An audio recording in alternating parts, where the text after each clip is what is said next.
All right, what is going on, everyone? I'm gonna bring Mickey right in. Swaggle Comics. We are doing a shared stream today. Just we've got the Heritage auction. What is this, session 4? I think maybe session 4, something like that, or session 5. This is for the non-rich people. Yeah, to jump in. For the regular people to maybe buy a few books, even though there's some massive books even in this session. Like the Ultimate Fallout 4, Oh, that's the Ultimate Fallout 4 is definitely the most maybe interesting one to see what that'll go for, and certainly that'll spawn a conversation.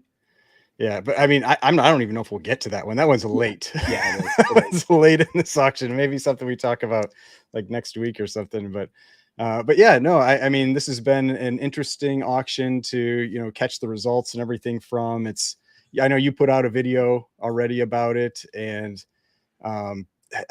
it's the interesting thing has been, and this is the big thing that I noticed during this auction, was that like the biggest of the big books underperformed. Yeah. But like just under that, things did really well. Yeah. So for example, I priced out in that first big session, which was like 200 books. I priced out 115 of them, which accounted for about 5.4 million of the 6.4 million that sold. And so a big percentage of them. And of those, 62% beat my estimates. Let's see, 29% went 20% or more above, 13% went 20% or more below. And the Golden Age, it was, let's see. Golden Age was the strongest, like over 60. Silver was in the 50s. Modern was in the 50s. I mean, just in general, it was a surprisingly strong auction. I didn't know what to expect because like going into it, prices were pretty low. And that's, you never know, like live bidding, anything can happen in live bidding. Yeah. So I have a theory. I would throw it out to you and let me know what you think of this. I feel like what that shows, the marquee ones, like the big flagship books that didn't hit great prices, like those are the types of ones that in all likelihood are targeted towards like, hey, Eminem, do you want to buy this first Batman? Like people like this that are sort of really well-to-do kind of casual collectors, or casual, quote unquote, but those types of people. And then they enfranchise people who are really into comic books, they're still buying up all this stuff. Like the people who are watching the stream right now or watch, our YouTubes, like these are the ones that they're picking up for their own collection. That would be my guess, is that maybe there's just those the flagship books that are sort of marketed towards rich people.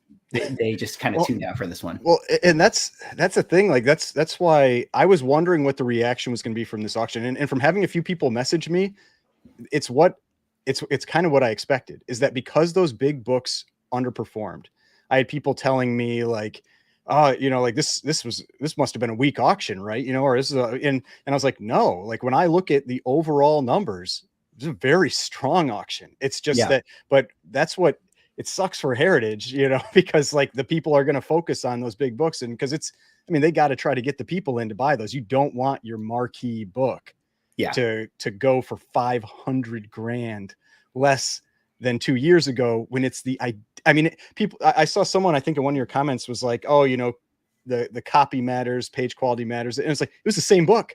It was the exact same book. Yeah. Mean, that seller, I'm guessing they probably have a lot of money, but losing $500,000 plus fees. Yeah. No, nobody's happy about that. Even if you're a billionaire, like you're not happy about that. Like, that definitely doesn't feel good. Just even proportionally, it's like, if we all buy a comic for $10 and have to send it for $5, we're still bothered by it. Yeah, exactly. Yeah. Nobody wants that.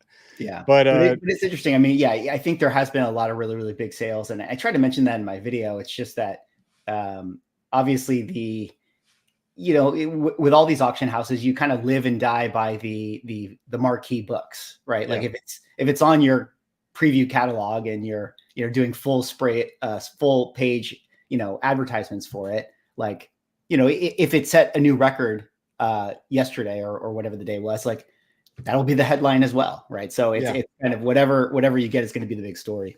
Well, I mean, and so the thing that I mean, I wouldn't be surprised if that story transitions to, and I'm gonna pull up the screen here. So here's the tech, you know, and you can see my bid of $7,200. I unfortunately did not, did not win. I meant to post like a short about it because I recorded my screen as I was bidding. I just never got around to it. But I mean, you can see here, 675,000. It went for 1.14 million 2 years ago. So it's back out those fees and everything. Like, yeah, not a good time. So I heard an interesting, or I saw an interesting comment from shout out to Comic Presser. Yeah, a good guy. He's been on my channel doing conversations about pressing and stuff. But he guessed, and I don't know how he came to this, and I'm butchering what he said. He guessed that this was a crack and press failure, meaning like the person bought it for 1.1 and then tried to crack it and regrade. He had some theory about this, and I don't know. The only reason I don't think so is that if it was a crack and press, it would have gotten a serial number starting with a 4, and it still has the 2. I'm butchering what he said. I just saw his comment on it, and he had some in the weeds stuff about it, and okay, I don't know. I thought that if that's true, that would be interesting. Yeah.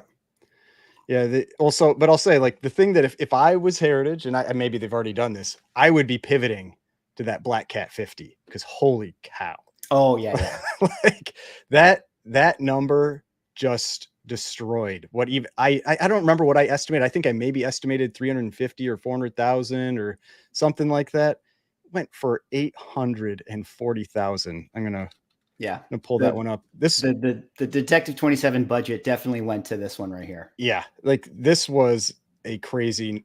I mean, and it's not, to me, it's not like a crazy sale. Like, I can't believe it went for that. It's a crazy sale. Like, it's just it ties for the highest ever paid price for a pre-code horror original art cover. The other one was the Shock Suspense Story 6 that sold like peak comic boom, 840 grand.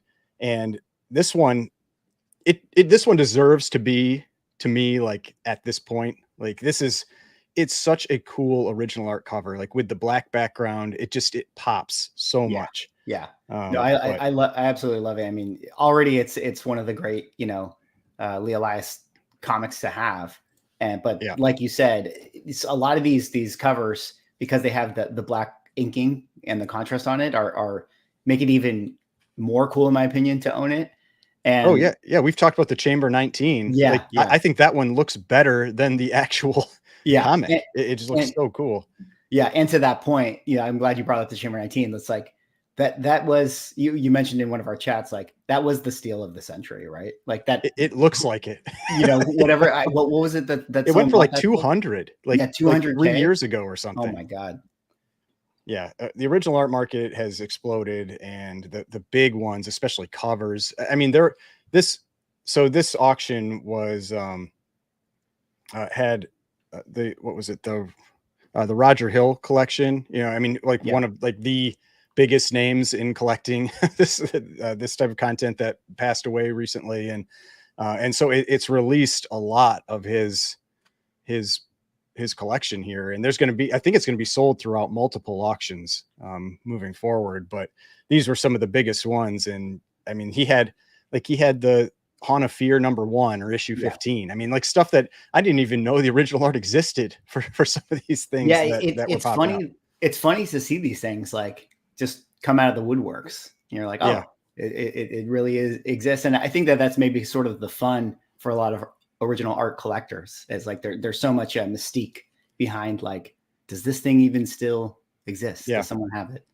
Yeah, I mean, when I was going through and just kind of like making my watch list for this, it took forever to go through the original art. I mean, there's so much of it in this auction. But there was a question here: did the Thursday AM start limit the day one audience? I mean, I would think it does, but you also wonder, like, are the people that are buying those books, do they care? Like, does it matter that it's the work day, right? Yeah. Like, or can they send their, someone to go, bid on it for them? Or, is the person that's buying this actually hitting the bid button? Right. Yeah, that's a good question. Like, I do actually wonder, like, do you think when Eminem buys like AF-15, like, is he the one like hitting bid, or is it like his assistant? You know, See, that's what I always just assume it's the assistant, but I mean, I yeah. feel like it'd be fun to be the one, bidding Well, on that stuff. yeah, yeah. Or I wonder too if it's, well, I guess it's a little bit different with Heritage, but I mean, does he just sort of say like, hey, Well, a you lot know, of those people I think are on like the ones on the call. They're the yeah, ones that are right, phoned in, and they're because right. you've got the person on the phone trying to talk them into, you're like, oh, you're gonna miss out. You Yeah, don't you yeah, got to put in that another bid because yeah, I mean, a lot of times these, like, if you ever get a chance to watch these live, like sometimes they'll stall. And then I've kind of joked that if you want to buy something, you never want Brian, who is a Heritage Comics grader on Instagram, to be the one auctioning, because he is so good at yeah, just like getting that extra bid out of people.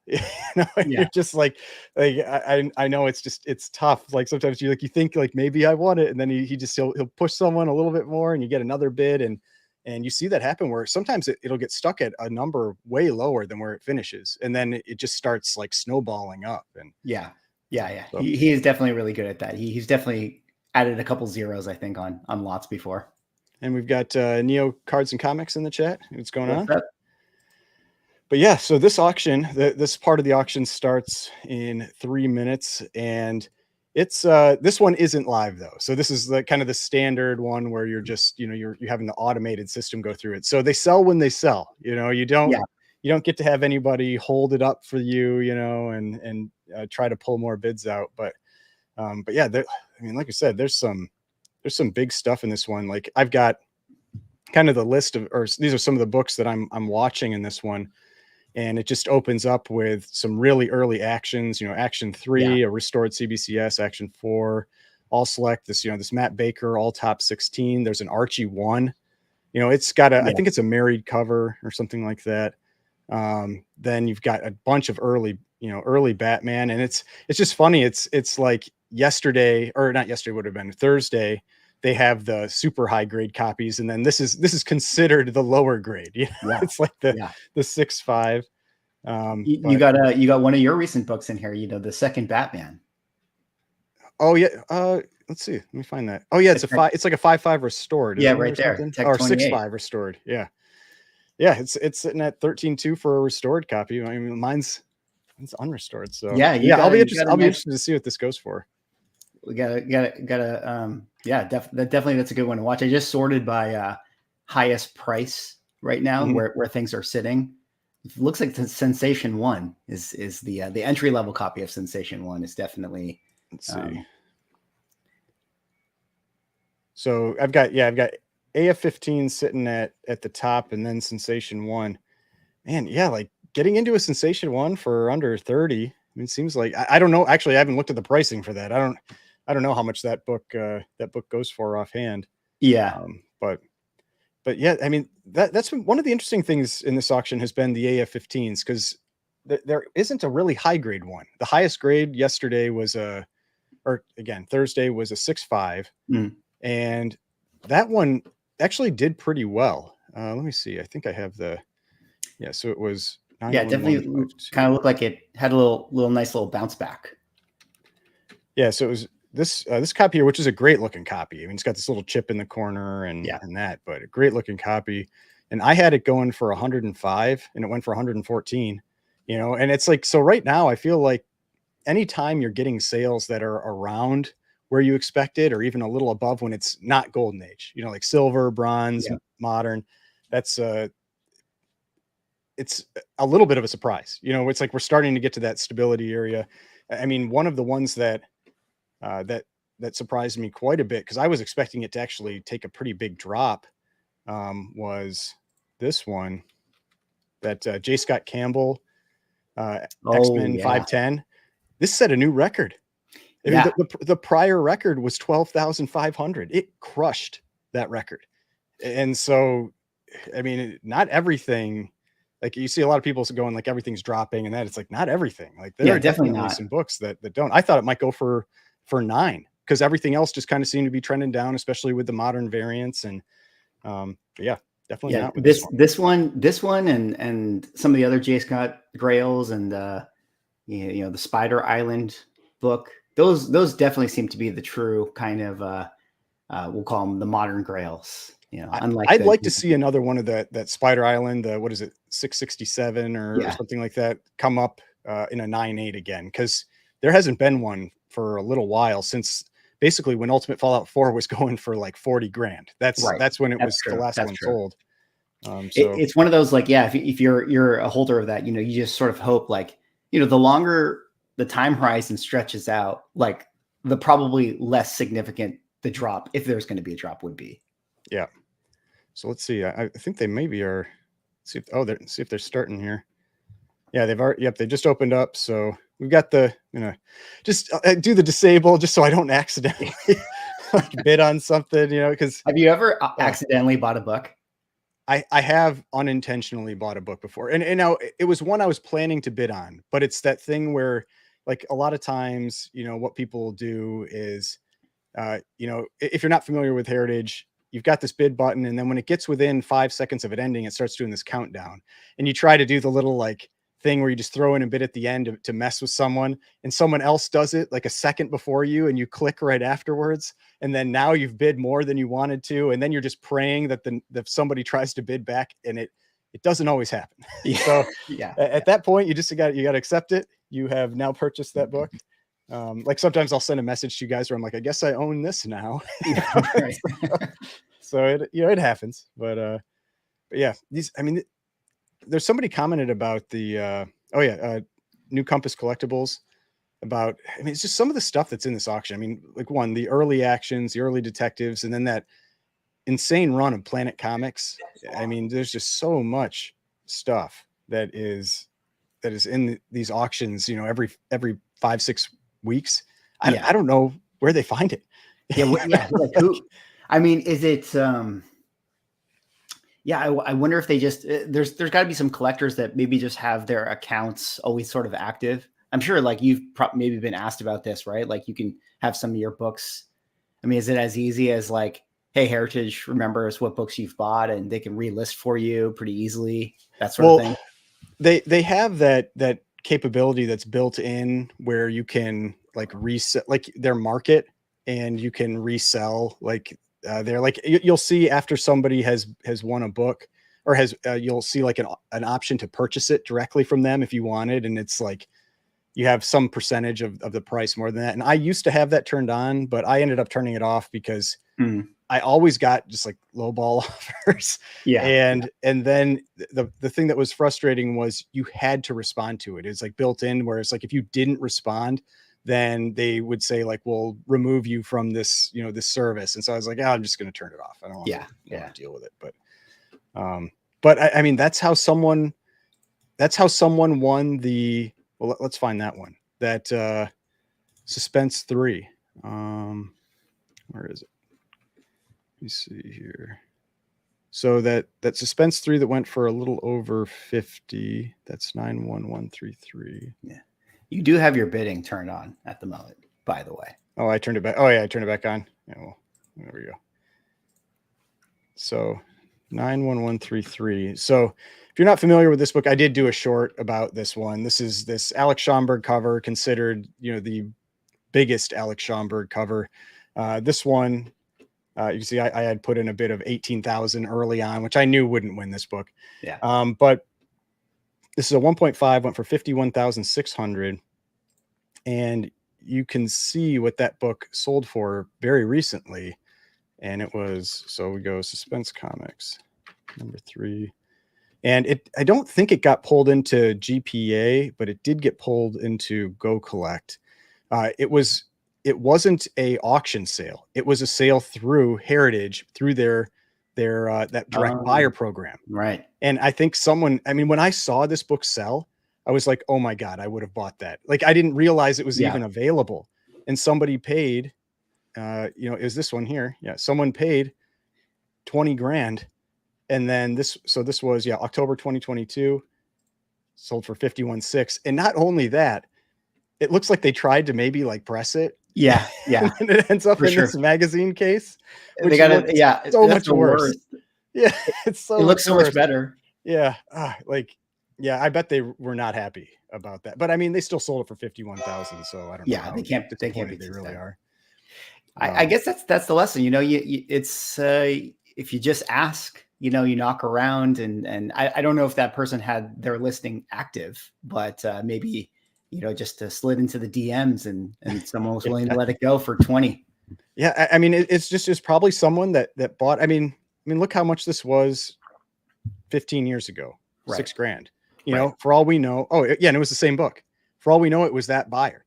Right. And they had it in there, and someone offered them 20, and they're like, "Oh, I just tripled my money." When in reality, they could have 10x'd their money.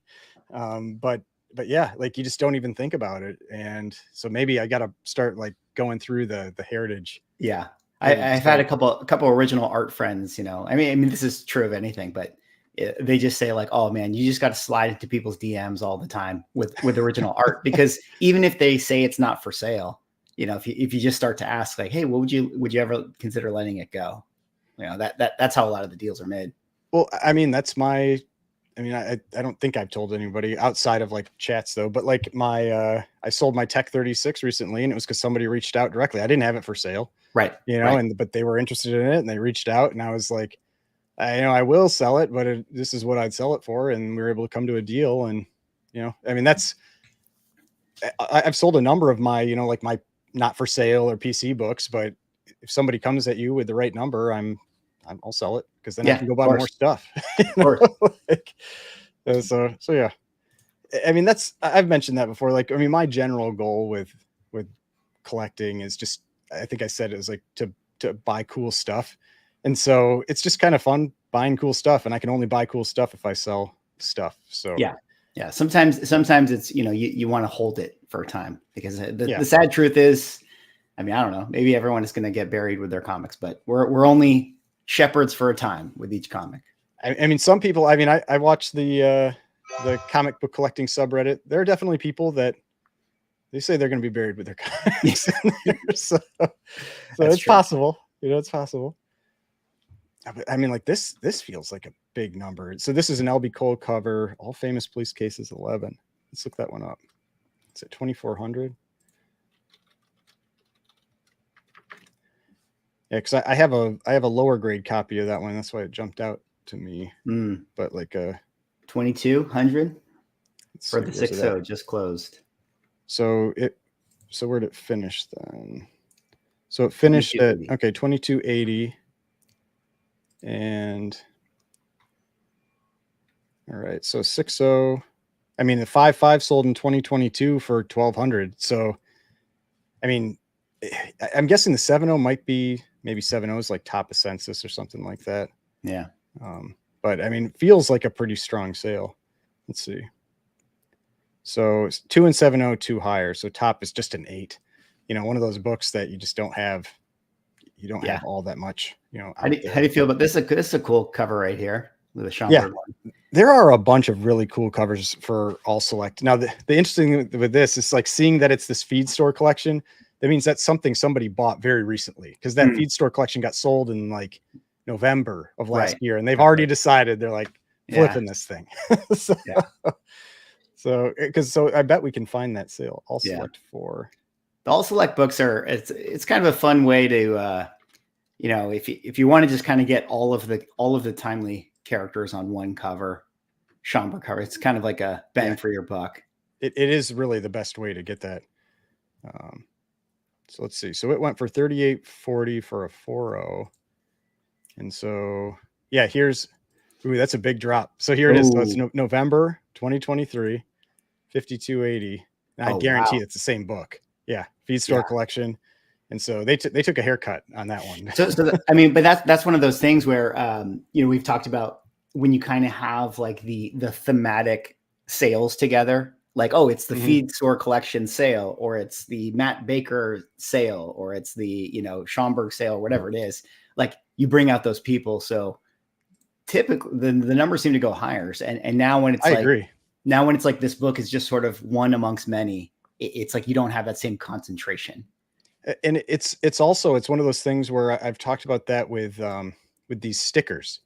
You know, like it's become this thing that the auction houses seem to do, is they like classify these things as collections. And I've even had people in the comments tell me, they're like, "Oh, that's a pedigree." And I'm like, "No, not a pedigree. If you sent that book in to CGC to get recased, it's just an all select 4 now.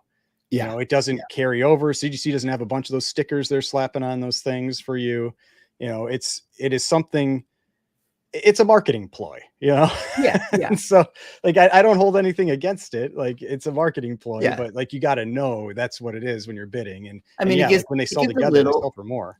yeah, it gives a little, you know, there's a little story behind every book, you know, who owned it or what the history is. And there's a little spirit in there, but yeah, it's not a pedigree. It's definitely a sticker.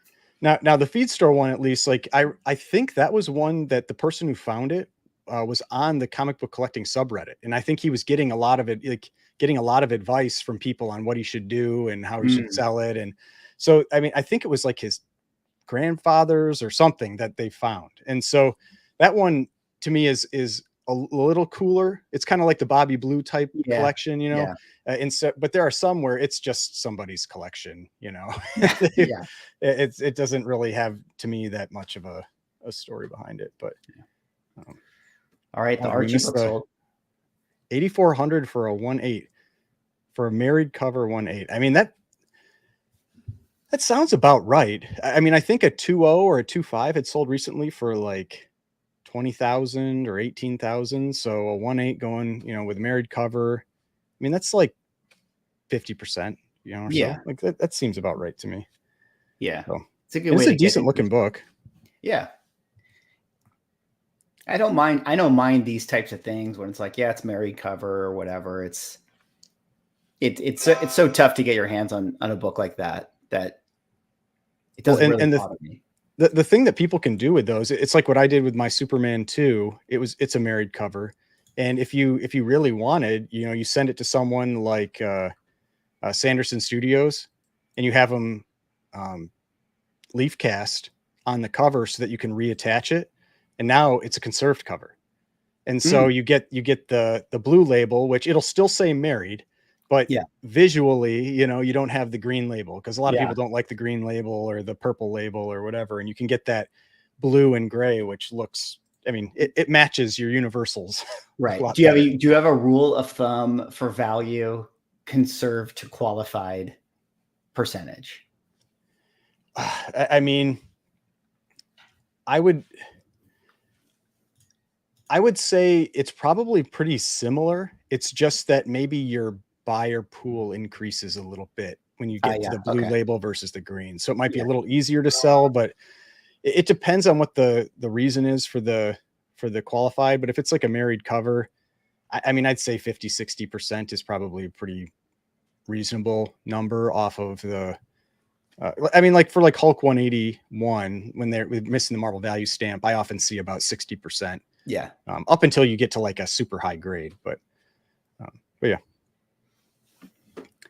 It's Batman time. You know, the detectives did really well outside of 27, or at least that the couple other ones that went. That's been one of the really interesting things that I've seen, is that it's a weird split, because I've seen detectives doing really well, and I've seen Batman's not doing as well. You know, and I mean, part of it might be it's the same reason I generally like detectives more than Batman's, is that now there's exceptions. Like I love the cover for Batman 3, love the cover for Batman 4 and 6 and 9. But a lot of the Batman covers are more cartoony. They feel like they were targeted more towards like little kids, versus detectives, which feel like they're maybe targeted a little more towards like older kids. They seem like they have like little grittier covers, maybe grittier stories, and as opposed to Batman. And maybe that's why, I don't know, but it's something I've generally seen, that techs have been super strong, and you would think that means Batman's would be strong, but it's been kind of the opposite. But I guess there's just a little bit more prestige with the detective and similarly the action comics compared to like the Superman ones, you know, like even if they are starting around the same time, it's like, you just kind of know that that's the OG run. So, but I do like that it says Batman on the title, you know, so there's something to that as well. But you know, it's interesting. Yeah. But yeah, I mean, these are some nice books, like a 7.0. Like, I mean, I sold I had a Promise collection 6.5, and I sold that one recently. And I love this cover. I think it's a super cool cover. It's got that really neat like pinstriping. Yeah, I on like the cover. that too. And now one of the books that really underperformed in the auction earlier this week, because I see one coming up, was the Batman 11. That one surprised me. Because I think it was a White Pages copy too, which usually at Heritage, like White Pages is like guaranteed money. It's like, right. it's like printing money. You know what's funny about this book, and this is just my own personal preference. That was definitely a book that at one point I was like, oh yeah, but that'd be cool to own. I would definitely want to pick it up. Maybe it was kind of in the back of my mind. And shout out to Jake in the Spec Tales podcast. I remember he asked me this one question when I was on his shows, and he said, "Has there ever been a book that like you thought you wanted it, and then when you saw it in person, you were like, eh, you know?" And I didn't have a good answer for that. But that was Batman 11 to me. And I don't know if we've talked about this, because that is exactly the experience I had with it.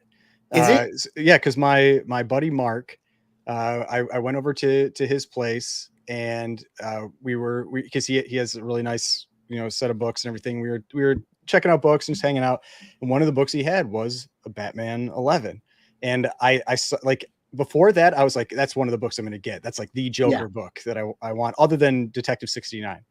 And I saw it in person. I was like, yeah. Like, it's just something about it. I don't know. Something about it. I don't know. Like it's because the cover's so white and it's hard to find. Like this high res image that you have right here is probably like the best version of that. And I don't know if it's going to look as nice in person. Mm-hmm. And I don't know. There's something about this book that, like, when I see it in person, it just doesn't pop the same way. Yeah. Yeah. And this is a White Page copy. Like I said, I mean, it's going to be about as good as you're going to hope for. And I mean, it's a nice looking 5.5. It looks like maybe it's got a little staining down in the bottom. It's a really nice looking. And it's in the normal slab. A lot of times this book ends up in a magazine case. Right. And I know that bugs some people. So this is interesting right here. You have this 6.5 restored that's up for sale right now. That's going to finish around $9,000. So is it really? Yeah. That's crazy. Like, so, almost as much as the 5.5. Yeah, there you go. 8,800 essentially. That's crazy. What was the resto on it? Let's see. Tear seals to centerfold reinforced, slight C1. So in theory, this can be removed. Right. It could be tricky sometimes with like centerfold reinforced. They could be like they globbed a bunch of glue or something on there basically. And I remember I had one before that was kind of like a restored type book like that, and I took the black light and you lit it up, and because I remember when I bought it, I was like, maybe I can have this stuff removed, and I was like, no. It would just destroy this book. That's always the dream though, right? Like everyone has the fantasy of like, I get the 6.5, I'm gonna get the store remove and it's gonna come back a 6.0, but like it just I there's no way to know, but I bet the success to fail percentages is not in your favor. Yeah, I think you really have to be able to recognize, like, and for pressing, I'm very good at identifying what I can press up, but restoration, I'm not super confident on what can be like, because I'm not a restoration expert. I can identify it, but then like what damage is going to be done if you try to take this stuff off. If it's just a little color touch, that one's pretty simple. But once you start getting to things like reinforcement, I'm always a little bit more hesitant about it. But yeah, I mean, there's definitely like we've talked about this, like the people who do the restoration removal, they sell those success stories, Yeah, for sure. It's like, for sure, this was a 4.0 AF15 purple, now it's a 5.0 blue, and you're like, what the hell is that's what I want to see. I want to see a resto Instagram account show their losses. Just go like, I lost 2 points on this one.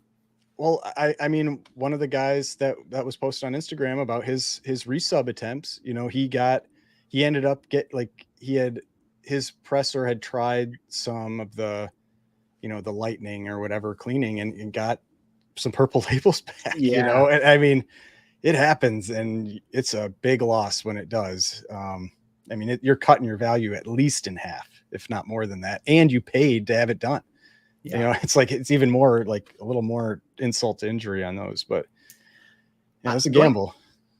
Quickly going back to these Batman things, I feel like this I don't know off the top of my head, but this Batman 9 sale that's a 6.0 white pages, that feels cheap to me. Let's see. Maybe I should have bid on it. 6.0 white pages. 6,600 feels cheap. That feels cheap. But I think there was one that maybe went lower than I thought in the first part of the auction. Let's see if there was one that sold earlier. So there was a 6.0. Because I think it's a book that I've always wanted to own, and so I know that the buy-in is usually around like $4 or $5 grand. So let's see, Batman number 9. Because I mean, for me, that's probably my favorite cover from the early. Yeah, it's awesome.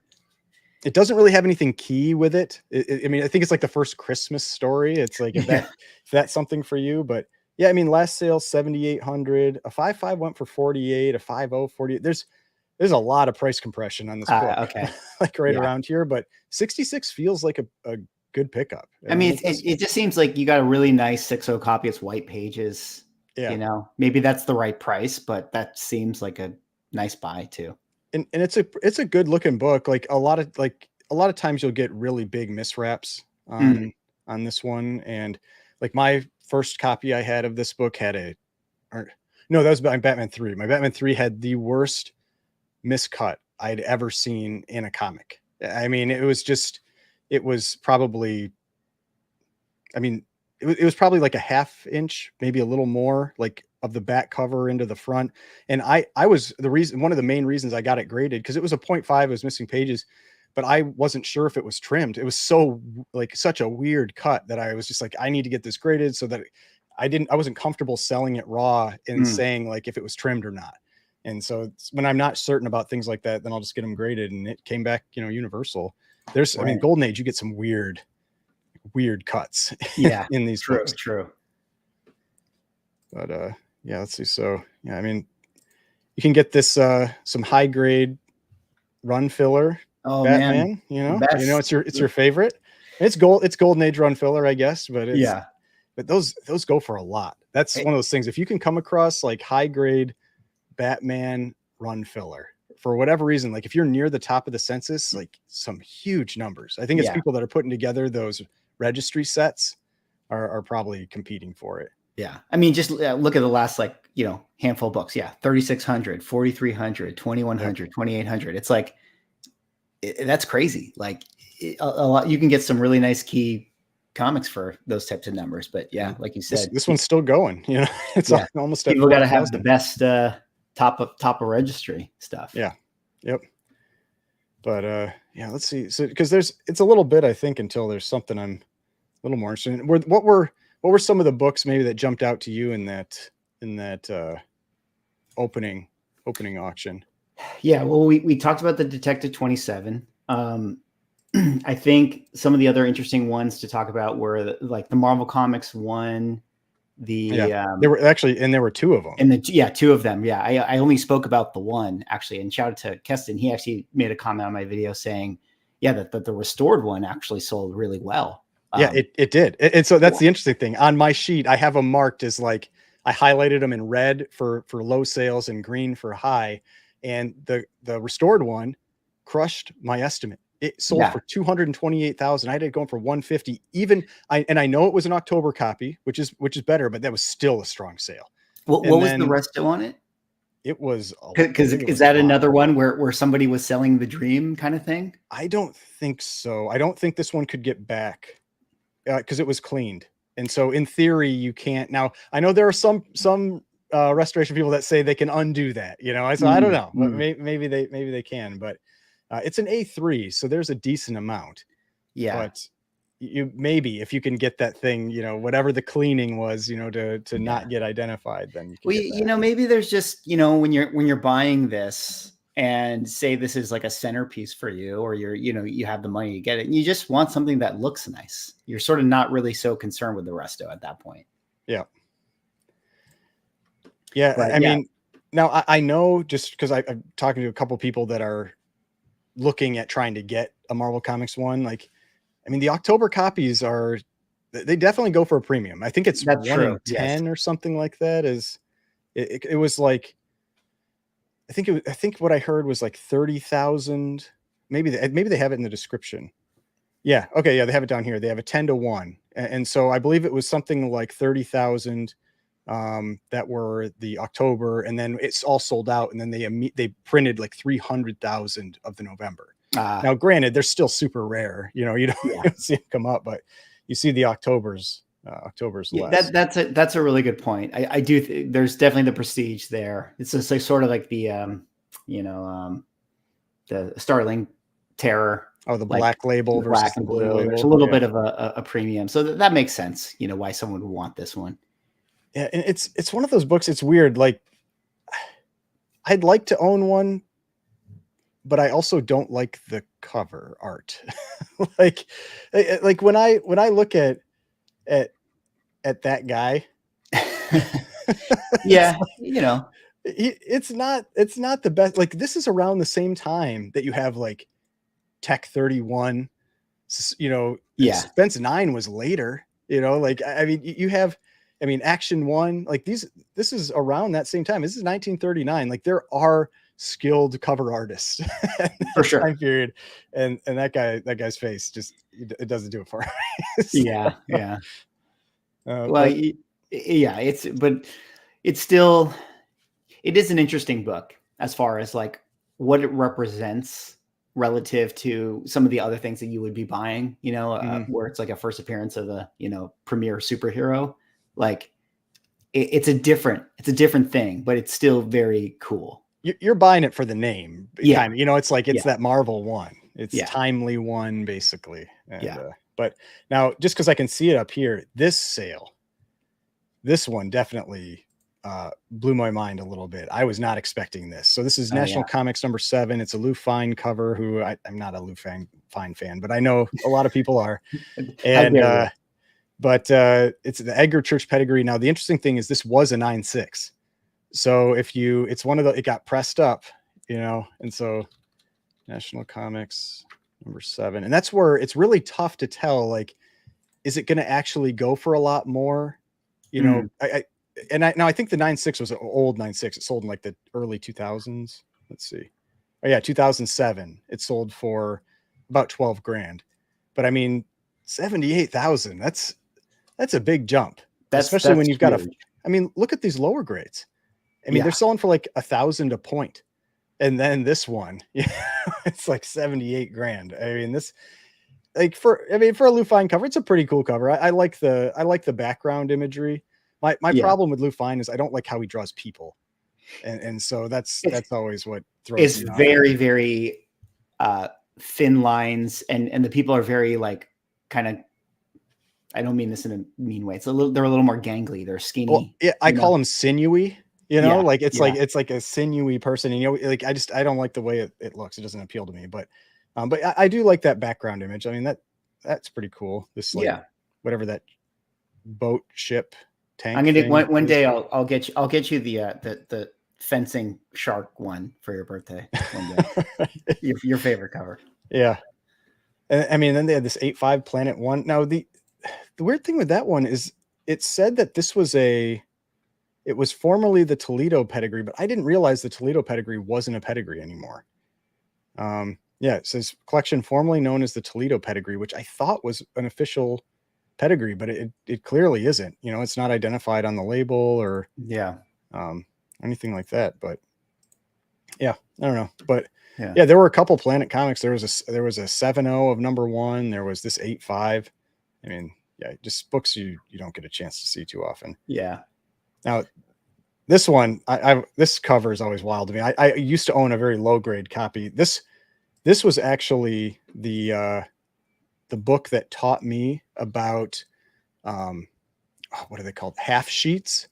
I did a video on them a little while ago where if you're going through Golden Age books and you're flipping through the pages, and if you go to say like comics.org and it says like, oh, there should be 60 pages or 52 pages or whatever, and you get to the centerfold and you weren't halfway there, and you immediately think like, oh crap, like somebody removed a page or something's going on, and then you keep counting and you end up at the right number, and you're like, what is going on? It's because they'll have these half sheets that are inserted, which is only one page, and then it just has like a little folded lip of paper on the other side.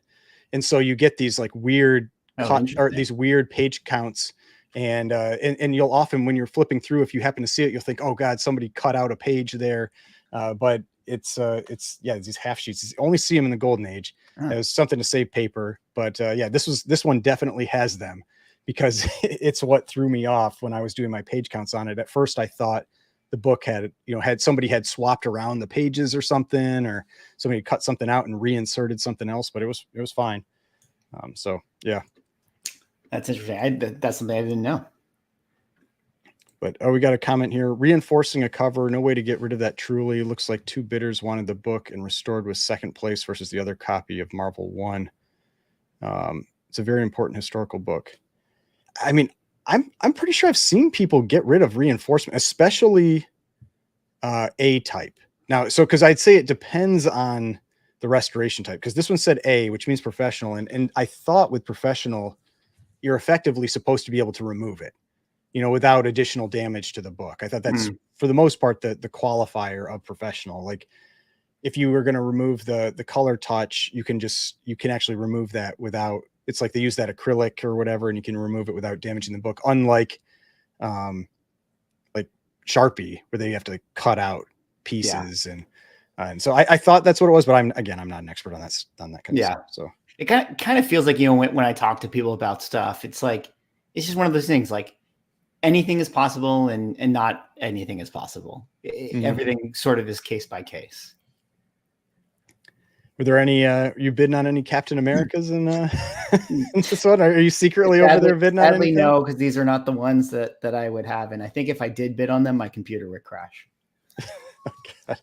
I still can't believe that. I cannot believe that. It sounds like something that just like what, but like is happened. I'll tell people really quickly. I was trying to bid on a Captain America book on a Comic Link. What was that? Maybe 3 weeks ago was that sale or something like that? Something like that. They had their big auction and there was a cap I wanted really badly, and when I went to bid on it, my computer crashed, and I was very, very sad because it sold for less than what I would. I assumed you won it because I think I messaged and I was like, "Oh, did you win this one?" And you're like, "My computer crashed." I was oh my God. I literally, I was sad. We're gonna never talk about it again. Yeah. But yeah, so some of the other, like, while these are working their way through, I mean, if you're not familiar with this one, this is, an L.B. Cole, one of his most popular covers, like sci-fi covers. The sci-fi one, yeah, that's cool. But yeah, already at 7,800. I don't know what a 7.5 goes for. Let's I didn't price any of these out ahead of time, so Captain Arrow number 26.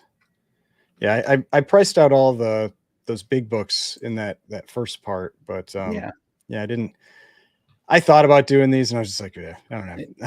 Yeah, we'll do them on the fly. What were some of the other big ones that you kind of found interesting stories with? I mean, there's the Superman one, the Cap ones. There's the Matt Baker. Yeah, the Cap one, I felt like there were mixed opinions on that one, because it.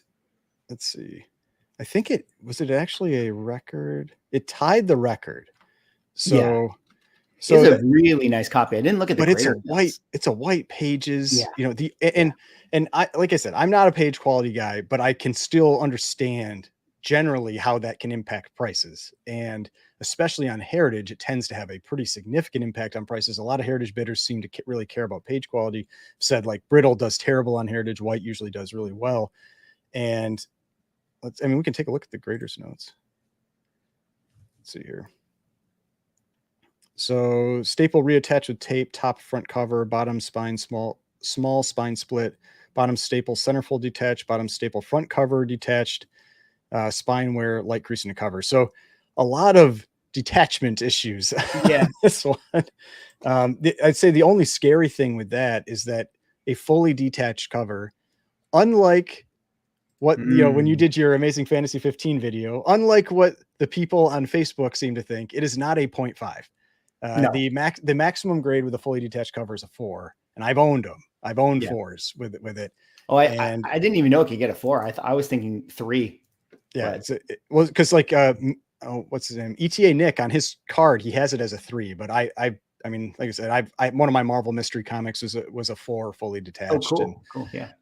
But that this book only has a single point of attachment, and it sounds like it's like the back cover top staple, so Yeah. it could become detached very easily, and then it's a 4 instead of a 5. That could be the fear that someone would have with it. That's a nice, that's a fair, you know, aspect to why it would have stayed around this price point. But then we've got but I thought because of the white pages and how nice this one presented, I had this one go, I had it between 225 and 250. So I said like 237 500 and went way below that. Yeah. So you know, the cap one, this is my personal grail book that, you know, if you gave me which one would you want to, well, take the money aspect aside, like you'd have to go Action Comics one. You just would have to, but like, yep. This is my personal one that maybe one day.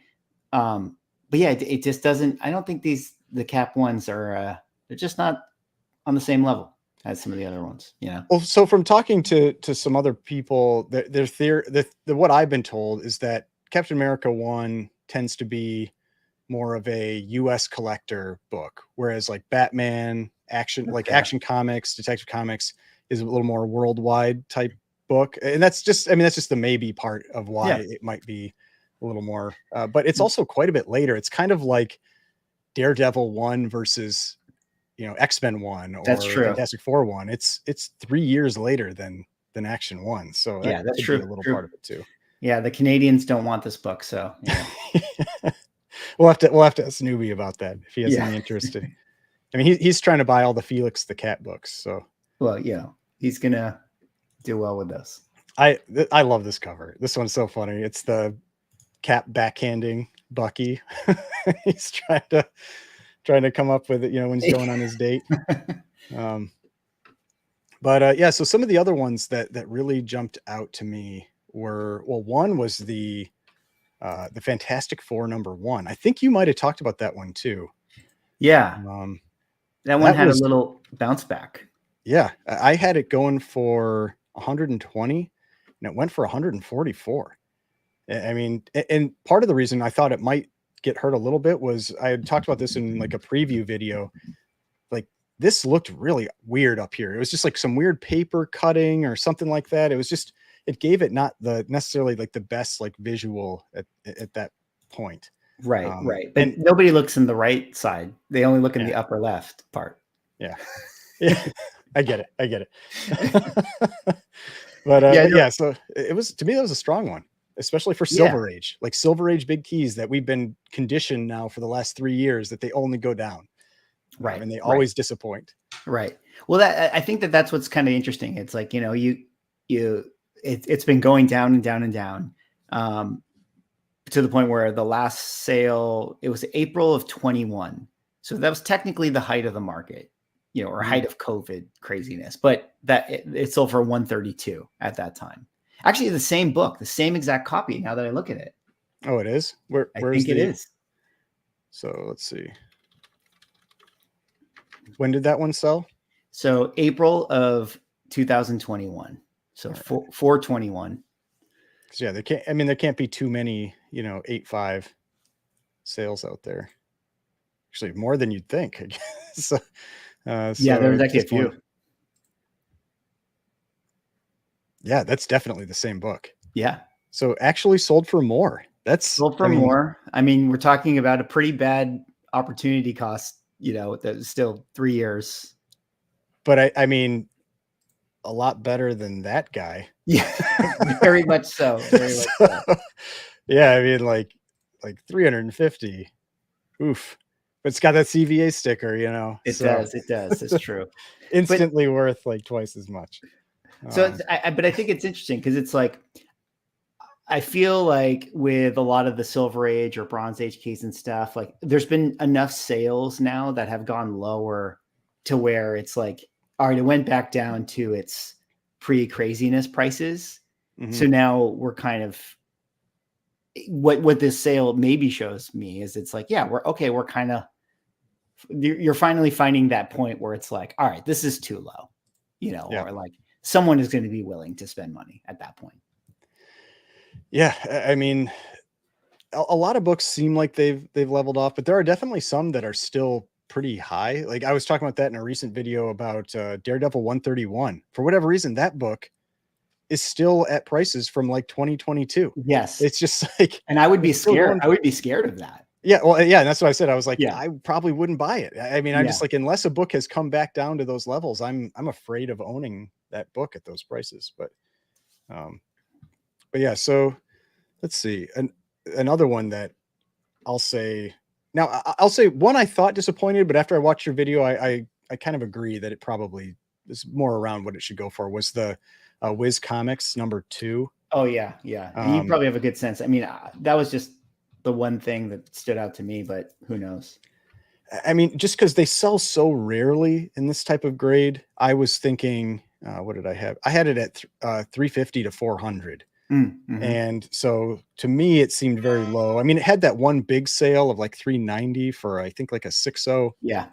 But that was around when The Rock was going to be remaking, DC and all that. And so it's kind of like what happened with Wonder Woman, and so maybe this was like a good pickup for someone, because Wonder Woman books like Wonder Woman 1, Sensation 1, All-Star 8, those books really were weak for a while, but we've had a couple strong All-Star 8 sales now. Yeah.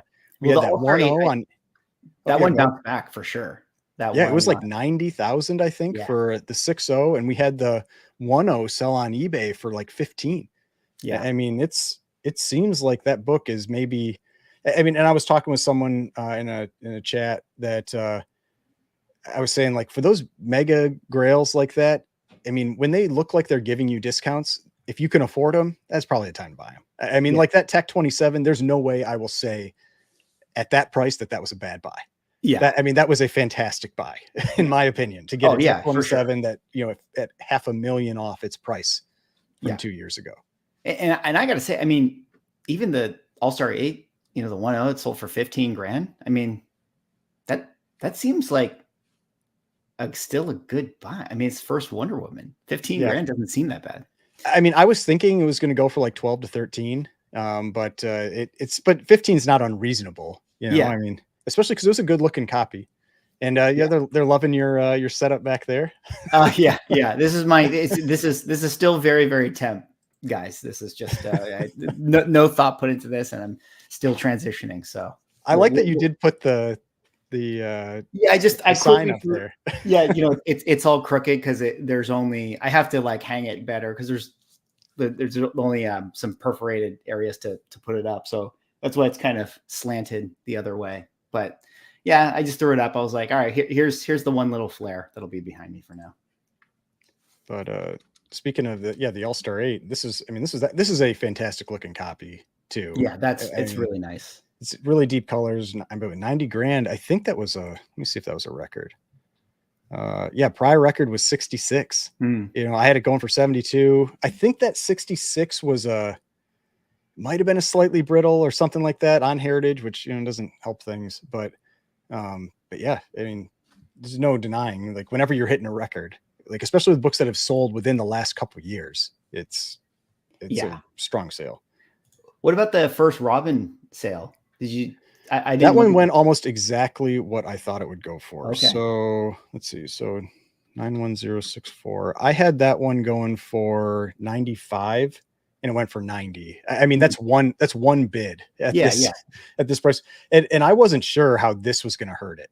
This the little scuff up there. Yeah, it's not. I don't think it's a scuff. I think someone was trying to erase this 100. Oh. And there's like, oh, it's ink. And now I just made this thing look like garbage. My God. Oh, God, like that hurts. That really hurts to see it. Like, because it's such a nice copy. Yeah. I mean, honestly, there's a 5.0 in the upcoming Comic Connect auction. I'd rather have the 5.0 because that would, I mean, it's a cool book. It's a 7.5 first Robin, Tech 38. But I mean, let's see, let's go to Comic Connect. So we've got Comic Connect here. Always, I don't want to use their search. Their search is always difficult. So let's see where that one would probably be selling here. Which, oh man, I'm so interested in seeing what the that X-Men Giant Says X-Men goes for. What's it gonna be? I'll let you search. I'm curious what it's sitting at right now. I think it's at like 80. Okay. I think when I checked maybe yesterday, and I thought it was around 80. So it's at least gonna it's gonna set the new personal best for the book. Guaranteed. So yeah, there's this one. This is that, and I'm guessing this picture just maybe isn't very good. I don't know if it's that dark or not. Right. But yeah, sitting at 30. I mean, yeah, I'd buy that all day for 30. I know multiple people that I'm sure are going to be bidding on that one. But I mean, I'd kind of rather have this one than the 7.5. Yeah, the little eraser thing. Yeah, but yeah, let's check the giant size. So that one, I think it's going the last day, almost right at the end. That's we were talking about that before. It threw me off at first. I thought maybe it got pulled. Yeah, you have to search X-Men, but they put it at the end of the X-Men books. So they called it X-Men Giant Size. So yeah, it's 87 right now, which I think is a little higher than it was before, but well below what I think it will go for. Yeah, I think my original thought was like 300, but I think I've said I wouldn't be surprised at 500. I mean, it's same. I just don't know. But I wonder now, what does the Heritage auction, this auction, tell us about the super? Yeah, like the super where books. People are with those high 6-figure spenders. You know, they're all buying original art. Apparently. Yeah. But I guess you could say, you know, if this has the one of one aspect, you know, maybe someone is wild enough to go for it. Yeah. I mean, it's just like original art then. You know? Yeah. But the Chamber 19 sold 10.5. It's pretty. So 10,500 for a 3.0. That feels. I mean, like 5.0 or 5.5s were going for like 17, something like that. Yeah, so I think it's a little higher than maybe the last sale. This was one that I was also looking at. But you didn't win this one. Well, it was like my Captain America budget. I was like, oh, should I just go here? And I was like, I don't want. I mean, I'd love to buy it, but I was like, I'm not gonna. What is it called? Like cry my money away into another book. Yeah, so yeah, we've got the comment here. Yeah, 87 current bid on the Giant Size X-Men 1. So Swaghouse, how much do you think a Marvel Mystery 3 coverless is worth? I think Brian, you might have a better answer to that, but I think if we went to GPA and coverless are always tricky. Yeah, it's kind of like what you have to do with coverless is you almost have to look at what if you can find what a married book would go for, you know. So you kind of look at like if there are any qualifieds that have sold, which there aren't, and are there any restored? Let's see, restored. And so I mean, I would like a 0.5 going for 886, a 5.5 like complete here going for 7,800. I mean, I would think probably $1,000 to 1,500 at the top end. You know, that would probably be my take on it, because it's, to me, that one doesn't have as much value in the book itself.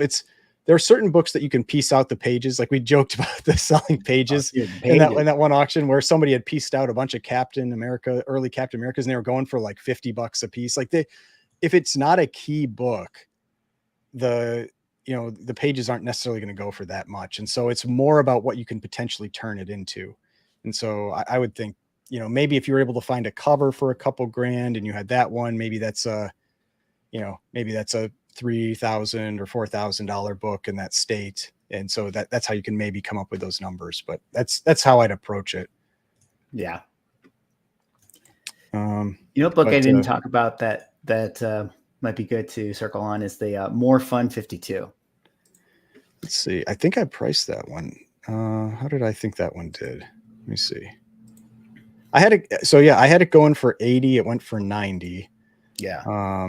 So This is one that I think, I mean, I think that the Spectre is just cool, but like this is one that you see a lot of the more fun comics go for sale. But yeah, it's been a while, or this one feels like it doesn't go quite up as much. and it's got the sticker. It's got the sticker. That explains the extra 10 that you didn't factor in. Value.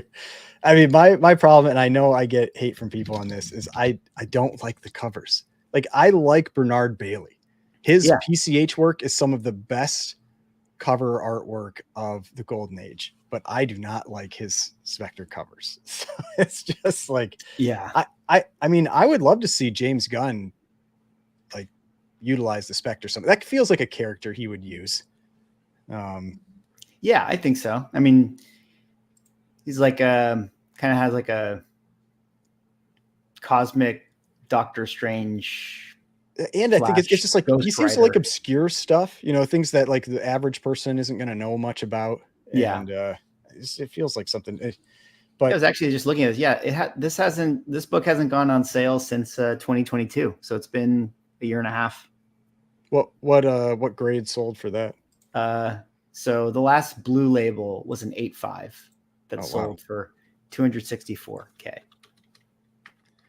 Yeah, and that's one of those things where it's like, oh, I see the same 3.0 book with the QS sticker sold for 95. So it actually sold for less. Actually dropped a little bit. Oh yeah, 95.4. Yeah, I mean, yeah, that's the thing. It's like you might think that the 8.5 would go for more than that, but it's like, how much does somebody want to spend on the Spectre? You know, that's always the question. Totally. Like you start this stuff you start competing with when you're hitting hundreds of thousands of dollars is there's a lot. Yeah, well, there's a lot of cool stuff. Yeah, and especially when you like, okay, this same exact copy, and this is something like I almost feel like is worth. You could do a whole video on this. Is like the same exact copy sold in March of 22. So whoever bought this was either a dealer, like, and maybe they had it on their wall and they were thinking like, okay, they could get a little bit out of it. But it's been on their wall for 2 years and they're like, you know what, I want to free up some capital and deploy it elsewhere. Like, and it's sort of like, but you were one of the people that got it up to 95. So like you took yourself out of the equation when you went to sell it. So now like, you know, like how many people were actually going for this book at that time, you know? So it's very interesting, you know, that whole aspect to it. I gotta say, it always feels like Comic Connect ramps up the what do you call it? Blanking on the phrase, but like, you mean the 3-minute bid sort of thing? Like no, like the colors. Like look at the colors. No. Like tinfoil hat, Ryan. Like even look at like, because I usually use the CGC label as the reference point. That's the way to do it for sure. And it's like, look at those labels. Oh yeah. You know, it's like feels like the saturation has been. That's right. Saturation. That was the word. It's like I feel like saturation's turned up a little bit. It does feel like that is the case. Yeah. But yeah, because you at first glance you would not necessarily think that was the same book, but it's definitely the same book. Yeah. But yeah, let's see. I'm trying to think what are some of the other ones I marked as. Teenage Mutant Ninja Turtles. That is continuing, and I know Como hates that I talk about the fall of this book, but it has continued to trend down. Yeah, I mean, I had this one at 115, and I thought I was being like hurting it some because of the off-white to white pages, because I think the last sale was like 126 or 125 or 87. Like now granted, that is still very high historic, and that's what I was saying in our chat. Like it's not like this is a low sale historically. It's just that this was a $250,000 book at one point. Right. I will say, so I'm not a page quality snob by any stretch, but like when you have a 9.8 and it has off-white to white, that really does bother me.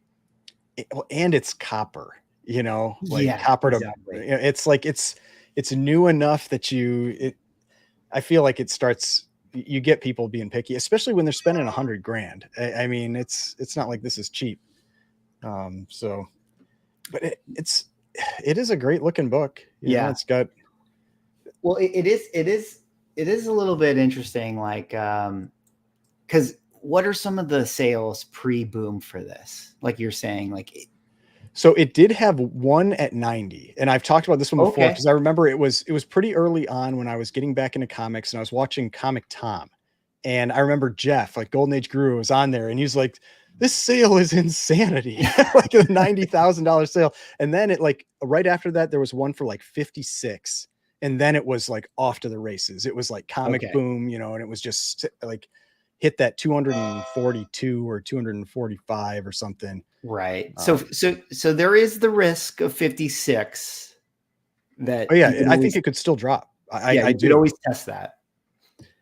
Um, yeah, I think that there is definitely risk that this book continues to go down. I mean, yeah, like yeah, this was the because this was that $90,000 sale right Okay, here, but then yeah, there's the 52 right afterwards, which right. I mean, I think this is like if you look at like you try to like Yeah, train like, your eye, it's like maybe it's 60, 65, yeah, you know. yeah. If it Um, does, if it, I mean, yeah, I suppose 87 is you might be okay. You know, there might be a couple more low sales in the future, but yeah. if it stretches out over the next 3 years, maybe you're fine. I mean, it is one of those books that generally it does go up. I mean, it's a more modern property. There's a lot of people that are still familiar with the turtles and, you know, like the turtles and all that. It's a little bit younger fan base than some of Yeah, the other stuff that can be out there for comics. And I mean, I agree. I think 87 probably isn't like a huge risk, but it's not like these ones, you know, yeah, 186, yeah, 230, 245, like, but there's some downside. But if this is the type of book, if you're planning on holding this one for 20 years or 10 years or whatever, like I wouldn't even think about it. I'd yeah. be happy with it. But Red so, Dust has a question for you. yeah, Will I saw ASM that. 300 ever stop dropping? Let's take a look at Uh, that one. I, I don't think it's going to stop yet. Yeah. I think it will. I mean, it's You still know, one of the most in demand books of all time. It's the yeah, most graded book of all time, which yeah. take You, that for what it is. But this is one of those ones that you've been doing your 9-9 series. I mean, boy oh boy, I can't wait to see the Ryan thumbnail with the ASM 300 when we get one of 99. these pop up on there, yeah. Yeah, that one is going to be a spicy one because that's got to be coming. But yeah, I mean, like this doesn't feel like it's slowing down, you Right. know? Like when you look at this trend and when you look at prior to the comic boom, I mean, Yeah. yeah, What were the prices? you've got that, you know, 3,500 is one of the high sales. That could have even maybe been a newsstand or something at that point. Right. Because this was going for 2,000, 2,100. There's some up in like the mid twos. I mean, 1,500 there. I mean, like 2020. Let's look at early 2020. I mean, around a $2,000 book then. Yeah. I wouldn't be surprised if it touched 2,000. I don't think it's really going to go below that, but There's definitely going to be like those, auctions on the Weekly Heritage that is going to touch a 2,000. mm, But like, what kind of buy it now prices will you have for it? They're probably still going to be whatever the late 2020 going rate was. I would imagine that'll be kind of where it sits for a while. yeah. Because like you said, there's always going to be people who want it, and that's Oh yeah. I mean, when I got back into comics, it was one of the target books I wanted. yeah, You know, yeah, it is a great looking book. I never could own it when I was a kid, yeah, and it's weird. It's always weird thinking back to what comics you were trying to get when you were younger because they feel like they were really expensive.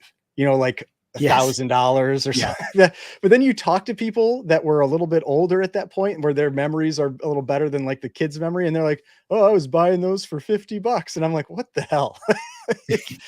But yeah. And so, but yeah, I never felt like those were achievable books for me when I was a kid. yeah. Um, like I never had an ASM 361. Like I had the 362 and the 363, but Oh, like interesting. 361, I never owned. Yeah, ASM 300. I never owned that one. But I knew what it was when I was a kid, and yeah, that was one that was like I felt like it was never in my comic store. Like it was always like, oh, it's impossible to find this thing. Yeah. Oh no, it was one of those that I would always be flipping through boxes and it was like the Gap. Yeah. Like you're always like, oh, maybe they have one here. They never did.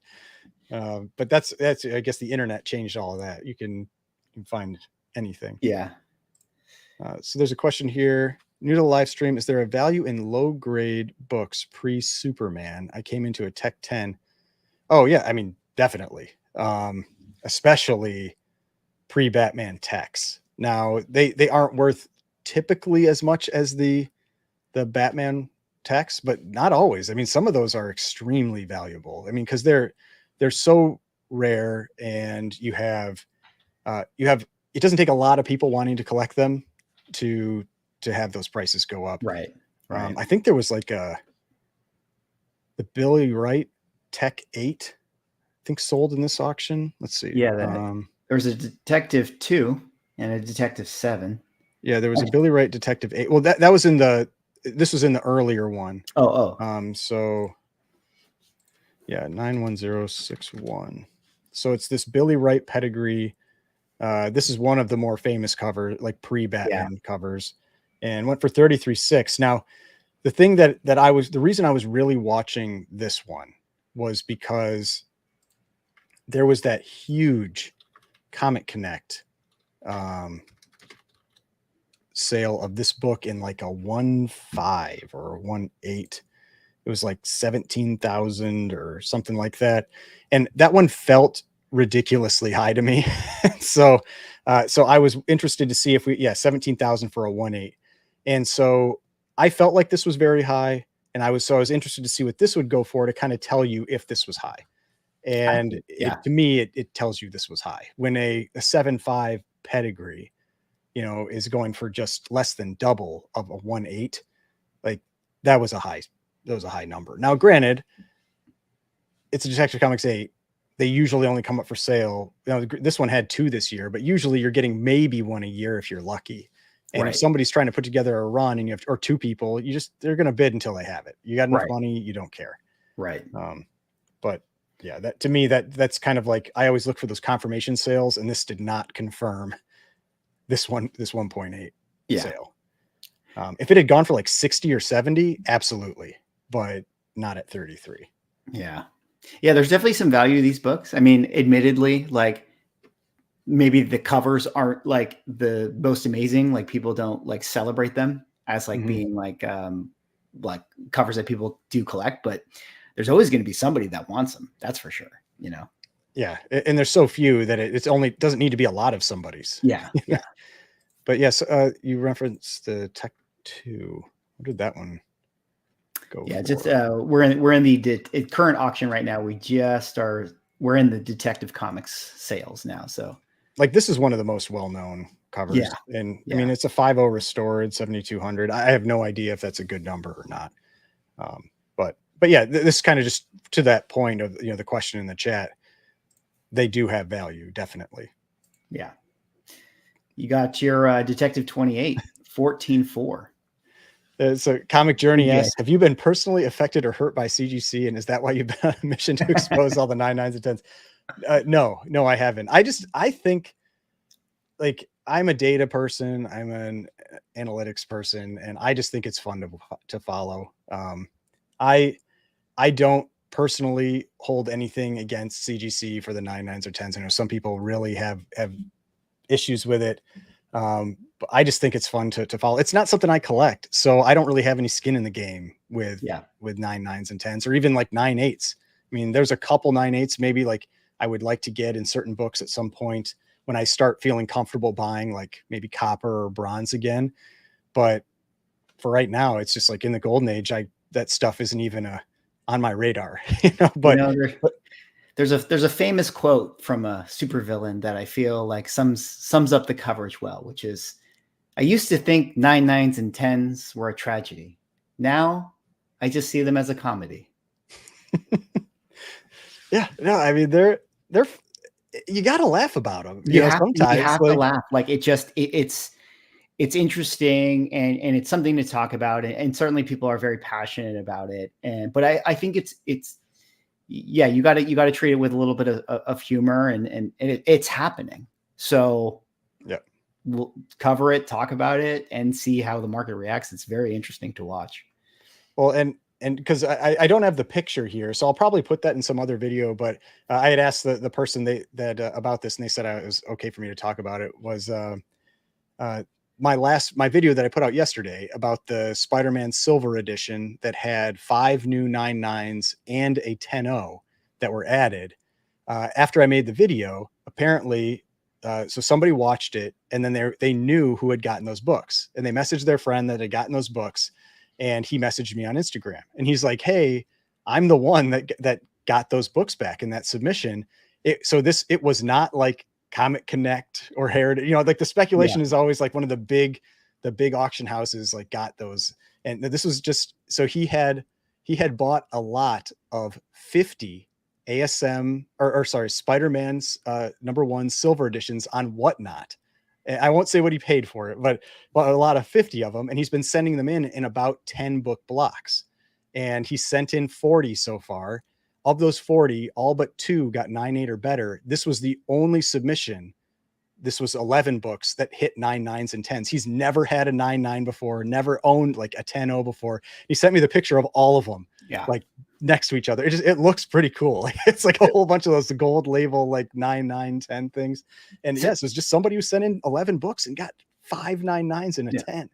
And that's important to point that out, because I feel like this is what is consistent amongst all of these things, is that if you have a bunch of copies of the same book and you have the ability to send them in, that's when you're getting the 9.9s and 10s, because and it just so happens that auction houses likely have inventory where they own multiple copies of a lot of these stuff. So that's why it feels like, oh, disproportionately they've been having it. But if you're an individual and you have a bunch of Spider-Man ones, you can just send them in all together and get it.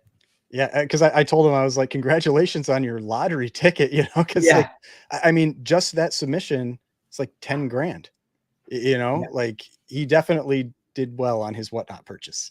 So, but yeah, it's crazy. Like, and now granted, that one, there are a lot of 9.9s of that book. I think it's 130, but to get 5 at once in just some random person's submission, man, isn't that's crazy though? Because it's like, when you told me it, I did have to look up. I was like, oh, how many 9.9s are there? And I was like 130, 180, whatever it was. Like, it's like, that's not that much. And this person got 10% of it or 5%.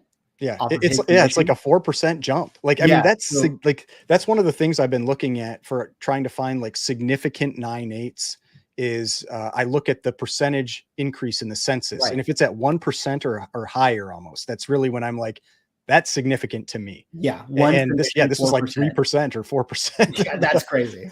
Yeah. So I mean, I said, congratulations to him, but that's, like you said, like whether CGC will admit it or not, it does appear that submitting a bunch of them at once increases your odds. Now, like I said, he submitted like 4 of these so far, and the other 3 didn't have any 9.9s. This one did. Right. So he just, like, people joke, maybe he got the friendly or greater that day or whatever. But yeah, congratulations to him. Because I asked, I was like, were these like the best ones? Were these the ones you thought? And he's like, no, like this is just sending these books for a 9.8 pre-screen. That's all. I mean, hey, Yeah. I asked him, I was like, how did it feel, when you saw that on your, like when you check the grades? I told him I'd be like hitting refresh a bunch of times just to make sure it wasn't like some mistake or something. Like maybe I wouldn't believe it until they were at my house. But yeah, it's awesome. So we've got a question. Recently acquired a Punch Comics 1 at a 4.5 grade. Nice. Having trouble to price it as the only recent sale was for a 7.0. Would you recommend to use it as so I mean, typically with books like that, the price per point is really all you can do, and so it's a lower grade, so maybe you say it's a little less in terms of per point, but you can't really ask for much more than that. So we have the 7.0 that went for 37.82. That's what, like 500 and change per point. You had a 4.0 go back in 2020 for 13.90. So I mean, I would probably say it's like a $2,000 book, you know, somewhere in that range, like 400 a point, give or take. So that's about the basis I would use for it. Now, if you were getting it graded and you were sending it in to decide what tier to send it in, I would send it in the lowest tier, because $1,000 tier. They're not going to know. So just don't pay them the walkthrough. No. Just send it into the lowest tier. If they upcharge you, fine, but they're not going to know. Although, you know, I do tinfoil hat with my last CGC submission I did, that I was like, I think I got, if I sent them in the $1,000 tier, I think I would have done better. Yeah, see, that's the tricky part. Like, I feel like when I've sent in walkthrough, I've been graded more harshly. I'm gun shy of walkthrough. Yeah. I don't like it. So I'll say this. What I have heard is that there are certain graders who like grade certain tiers. So like, you know, if you have a modern, whatever, that's a certain pool of graders that are getting that, you know, the vintage tier is a certain pool of employee graders that are there. And I've just heard that what is that? The $400. So is that vintage? That's vintage. Yeah. So I heard the vintage graders are harder than the high value graders. That's just what I've heard. Yeah. Okay. I feel like that's the opposite of my experience, but I haven't sent it in for maybe like 7 or 8 months. So maybe there's been some shifting, or I think that, yeah. Well, again, it's all anecdotal, right? Yeah. So who really knows, you know, and it could just be any given day. But yeah, I think some of the people that have been talking is that CGC has been a little tighter, you know, in the last 7 months or so. I wonder why. It's always tricky, you know, when you try to like, I mean, yeah, I mean, all I can really say about it is my experience across, you know, whatever it is, like 2.5 years of submitting. I always get the grades around what I think they are. And so I never really experienced this, like, oh, they're being harsher or less. Now, I will say I've experienced that it feels like certain things get graded more harshly. So you might have like one book that you thought was going to do better that got hammered, or a couple books that had certain flaws. Like I noticed that with one of my submissions, tanning just got wrecked. Like it was like they were just like, nope, we hate this now. And whereas foxing had no problems. Like I could get pretty high grades of foxing. And so it's I feel like that maybe shifts around occasionally. But I haven't for the most part. Like if you submit enough books, like usually I'm submitting like 75 books or 50 to 75 books at a time. And so across that full submission, I'm generally fine. You just have maybe a couple outliers in there. And that's when I start to see, I'm like, oh, those two showed that they had moderate tanning in the notes or something. And for whatever reason, like, even though CGC's graders guide says that I can get up to like a 9.0 or whatever, or an 8.5, I did not experience that. Yeah. So do you think maybe to, and I don't know, I'm sure that there's situations like this for you, but like if you have a golden age book and if you get a 3.5 or a 4.5 price wise, you might still be fine. Like it's all kind of relatively within the thing. But like, if you're that person who's sending in, like you're trying to get that 9.8 and then you got the 9.6, like that's when the emotions are really high, right? Cause it's like, that's the big difference. You know, if you all of a sudden the value gap is so crazy. Yeah. I mean, when you're in mid grades, the value gap is not nearly the same as well. And sometimes it depends on the book. Like there are certain books where you have these levels where the price just spikes. Like ASM, what is it? 11 or 12, whichever one is the purple cover. That book, it's like between like 1/2 grade. It just like has this massive jump.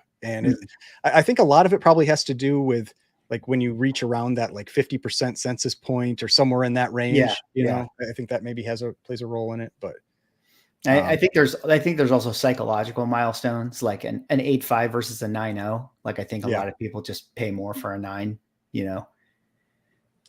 Yeah, these like 4-color and Disney books, the high grade ones have been going for a lot of money lately. Yeah.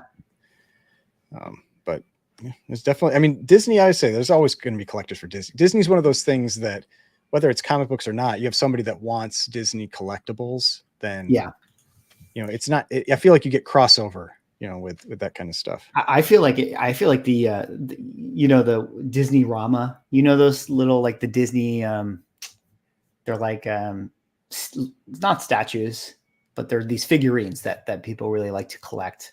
I feel like if that market discovered Disney comics, that would be the thing that would finally help a lot of that's what we need to do. We need to start like pushing Disney comics on. Like my uncle and my aunt are big. They like to go to Disney. So I gotta like start pushing that on them. You got to get them in it. They gotta know that they came from the comic books. Yeah. But yeah, let's see. I wonder if there were any other ones that I really wanted to. Oh, I mean, for Bronze Age. Well, let's start with Spider-Man, because everybody loves loves Spider-Man. The early Spider-Mans were very strong. And that's one of those things where I've been talking with you guys, like in the chat. It's like whenever I sell like a Spider-Man book or an X-Men book that I've bought, from the comic boom period, I'm just like, oh, just like the losses they're so huge. But I don't know. Now granted, super high grade can be a little different than other things, but like this 9.2 going for 36,000, I believe that was a new record. Yes. Yeah. The prior record was 32,400. I had it going for 30. Went for 36. And so it's just anytime I get a Silver Age book or Bronze Age book setting a record, I make note of it. And now, as Drew will always point out, this one is like the hardest to get in high grade. I don't think there are 9.8s. Let's see. I think the highest is a 9.6. Yeah, 3.96s, no 9.8s. So this one is exceptionally difficult to get in high grade. Because there's even a 9.8 of ASM1. Yeah, maybe, true. Maybe, kind of. Yeah. And about that. And then this one too. This one set a new record. Prior record was 16,800. I had it going for 14 because this book in other grades has been correcting and went for 18.6. And it's a creamed off-white pages. Like I always have people coming at me where they're like, oh, it's because it was creamed off-white pages or whatever. And it's like this one. Creamed off white pages. Yeah. Nobody cares. What's so funny is I just every time now I see the custom label, I just get a little scared. Okay. Yeah, this was a swapped out book. Yeah, just custom. I am scarred with custom label. Let's take I don't know. Maybe we should investigate this one a little closer. It's like I don't know. It probably looks pretty fine. It's fine. Yeah, like you're gonna have spine ticks in a 9.4. There's 1, 2, 3, maybe a soft corner. Looks like maybe a little tanning or something. But like maybe a little thing here. But it's like with how close we're looking at this book, like this is Silver Age book. Yeah, like that is an incredible copy of that comic. But yeah. So those two definitely jumped out to me. The another one that did was this Hulk 180, because there wasn't any high grade 181 for me to really think about. Right. So there's this one went for 18 and I was not expecting that. Now, granted, this is over 50% below the peak. This book peaked at 40,800. But I had it going for 15. It seems like it's been trending down, and 18, big sale for first cameo. I want to get some people angry with Wolverine. So it was the one version of this book that was being sold and it was missing the last page or something like that. Well, the funniest one I've seen was, there was one that was missing the last page, which I just figured like it was somebody that really hated Hulk 180. They're just like, nope, this is not the first appearance. The funniest one I've ever seen was one that was somebody posted about it, I think on Instagram, and it was in a slab as a green label, and it was like piece missing from last page. And they cracked it out and opened it, and somebody had X-Acto knifed out Wolverine. Oh my God. So it's like, I was like the worst possible thing to be missing from that book. And oh God, I was laughing. I was like, put that right back in the slab. It is really funny. Yeah. Like, it's like once that happens, like, do you really own the thing anymore? Do you really own, the first quote unquote appearance? The first appearance is now some kid's like notebook that they glued that Wolverine. What you own is the silhouette of the first appearance of Wolverine at that point. Yeah. So Derek says custom labels give me nom flashbacks from December to January. Luckily, I've never liked custom labels because I don't like the notes being pushed to the back. That's 100%. the only thing. I don't like the Totally notes being agree. pushed to the back, and so that's what's been my thing against them. I don't have anything against the art or whatever, and that's fine. I just don't like the notes on the back. I think they're cool. Yeah, for like, if you had a modern comic, you had a modern Spider-Man book, you wanted to have it designed. That's fun. But yeah, I like seeing the first appearance. Oh, here you go. This is your favorite copy. This is your favorite book. Yeah. Now, granted, for a Lou Fine book, I don't mind this one, but it is. But you can see it's like it's that sinewy, like person drawing, But I like the black covers. I think the shark is pretty cool. Let's see what that feels cheap. I don't know. What's the restoration on this? I'll tell you right now. Would you rather own this, or would you rather buy ASM 300 for $9.8? That's a good question. I'd rather have the ASM 300. Maybe ASM 390, because actually you're gonna have a way easier time selling that than this book, I think. Yeah, I'd rather have the ASM 300. Now, I mean, for me, being able to sell the book isn't necessarily the deal breaker on that. I don't know. Blue Fine. So I mean, ASM 300. I mean, it's going right about the same price. It's always tough to play that this or that game with comics, because I mean, we've talked about it before. It's like if you did that, it's like pretty much everybody should just try to save up and just buy as many Amazing Fantasy 15s as they can. True. But so it's tough to make that comparison, but considering it's going about the same price, now it's more. I mean, obviously ASM 300. Like I'm not going to pay more for this thing, but I mean, the one thing I'll say, it does seem like this is a lot Human Torch. A lot of people I think they like to leverage the CBCS blue label restored, that's interesting. Because a lot of the restored books I've been seeing pop up are CBCS, because you get to have that blue label that just doesn't stick out nearly as much. Yeah. I wonder if here, let's see, what did that, you mentioned the Human Torch, what did that one go for? Is that number issue 1? Oh, 72. Yeah. I wonder if people would get angry if CGC adopted the same thing. Like if CGC was like, all right, we've heard you hate purple labels, you hate green labels, we're just going to go with the blue and we'll put the notations on there like CBCS does. If there would be like the anger about they just want to rehold their money, or would they be happy about it? What's interesting is to answer your question, I do think that people would be very, very upset, or that would definitely be a thing. But, Vancouver Chris, he's always kind of said, like, he thinks that's the goal, like that they would love to inch to that, to just get everything back to blue label. And just, do you think that's what like the JSA thing is? Because it gets a bunch of those greens out of there. Maybe that's actually an interesting thing. But yeah, like I bet that there's I wonder if they would actually do it.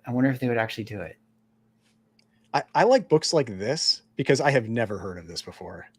Just like someone's just like hyper mystery comics. That's, they just come up with, like, let's put those words together. It's new, different adventure, just random words up on the top. This is definitely like, when you like go to like the side of a plumber van and it says like generic superhero thing, like this is where it came from, Yeah. I've never seen this book before.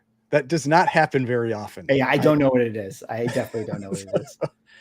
Yeah, so I get a kick out of that when I see books that but it's a number 1 issue. So look at all the first appearances you're probably getting. You're getting the first appearance of Hyper, I assume. Look at this, number 2, 6,600.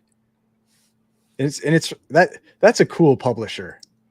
It's from Hyper Publications. Yeah, too. Like that's pretty cool. You know that there's a couple people out there that are like gung-ho Hyper Comics, and like they've been waiting for 10 years for this book to go on sale.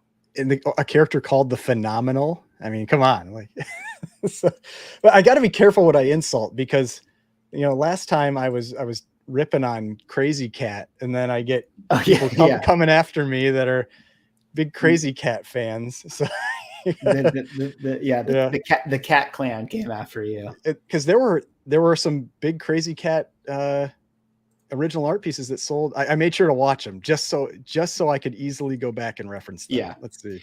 It is definitely a thing that's like, going back to your, the guy, you talk about the 99 Spider-Man 1, and then it's, one Instagram message away from the guy who messages you, and just the people in the chat. It's interesting because we're such a niche community and hobby that whenever we talk about stuff, it's not very uncommon to be like, I'll talk about like, oh, the Wizard 1 sells for this. And then like the guy messaged me, he's like, hey, I'm the guy that bought that. Like it happens a lot. It's one of those things, because I'll say I didn't do a good job of this with the Albedo too, but I generally try not to make people feel bad about a purchase. If you want it, it's the thing you wanted. I mean, like, good, congratulations on your pickup, all that kind of stuff. And I don't want to make people feel bad about purchases. But some of the stuff, like, I mean, like this one, I mean, look at this, like Crazy Cat Sunday strip, 31 grand. Now, from what I understand, from the people who made sure to let me know, is that it's real big for like the art community. Like it's a very early, like something that, is big for the art community. But I mean, it's similar. The way I look at it is similar to like Richie Rich. Like when we talk about that, it's like, how many long, like lasting fans are going to be out there for this material that, you paid 31 grand. Yeah. Like in 10 years, is this still 30? Is there still enough people that are alive that want this for 31 grand? And I don't know. Not if you don't keep the name alive in some way. Yeah. Derek was on top of that. I'm talking about Richie Rich again. I can't help it. Yeah. You do wonder. Yeah. Certainly that collector base, falls off, but that's why these companies have to carry on to the next generation and have a catalog. And, the ones that are still going, as much as we make fun of current Marvel comic books and stuff, current publishing right now, like ideally they're still, getting the next generation of people to like Spider-Man and Batman and stuff. And that's why you can maybe feel a little more safe with those books in the future. Yeah. Now this one you don't see too often. Jumbo Comics 1 is a restored, but 4 grand. There's some of these books, and they won't be graded because they are legitimately, these early ones live up to their name. They are massive. They will not fit in a magazine slab. Yeah. I don't know if it's there. No, it doesn't. We're a little ways away, so I don't want to jump ahead, but it's an interesting one that's coming up is the Marvel Family 1. We were talking about the Wiz comics and stuff. All right, let's see if I was watching that one. That was one where that book, Dwayne "The Rock" Johnson, has changed the trajectory for that one. I wasn't watching that one. Do you have a number? It's lot is 95164. Oh yeah, man, this book went on a wild ride. Yeah, like I remember pre-comic boom, I had the ability, like I was on Instagram, I had made an offer on, it was like a 2.5 or a 3 of this, and like a 5.5 or a 6 of Journey into Mystery 85. And I think I offered like 3 and they wanted 32. It was something low like that, where it's like, now you're like, and I was like, no, I'll pass. And then Comic Boom happened. And then that 2.5 Marvel Family 1 was like 10 grand or something. The first Loki, that Jim 85 jumped up to crazy. And I'm like, oh my gosh, I made a huge mistake. But I'll never financially recover from this. Yeah. But it's amazing to think about that time. Yeah. Because I remember some of these books were just sitting on eBay, buy it now, Yeah. At that time. So let's see. Let's look at the price. Yeah. Cause this book, I mean, thanks to The Rock, it went absolutely bananas. But I mean, look at these corrections. Like this 7.0 selling for 11,000, 6.0 in 2022 selling for 36,000. My God. Yeah. I mean, it's just like, and it feels like a book that should sell for a lot. I mean, it's like first appearance of Black Adam. It's a major character, but I mean, look at these prices. It's like $1,000 a point. That feels affordable. But it's like, it's one of those, it's so funny to talk about like speculation within like kind of golden age comic books, but it had happened for this one and Captain Marvel or Shazam and oh yeah, Wonder Woman. that Shazam, they got too high. What was it? Is it Shazam 28 or whatever? That first Silver Age Black Adam, Oh that book yeah. went crazy, and then it went just to nothing. Yeah. I mean, high grades like 9.6 selling, going from like $4,000 down to $200. It was just wild. And even the did the Aquaman book get kind of ahead of itself too? The more fun. 72 or 70. Yeah, like I almost were there some of those ones that had a little pullback, and even Showcase 4, I feel like kind of got a little bit of a. Yeah, I mean Showcase 4, it definitely got a little hot, but it doesn't sell all that often. So yeah, it's still pretty. Those books that don't sell too often weren't getting hurt too bad. But I mean, like this was the big drop I noticed. It was that 80. Like it had that $132,000 sale and then back down to 80. But I mean, this book was, I mean, look at this. Like back in, let's see, what's that? It was 84 in 2016. Right. I mean, it's like it's been the same. That is the tricky part with some of these DC keys. They've been the same price for like a decade. True. Yeah. But that's why, yeah, if you're sitting on a spike on a DC book, you probably, it's gonna be tough.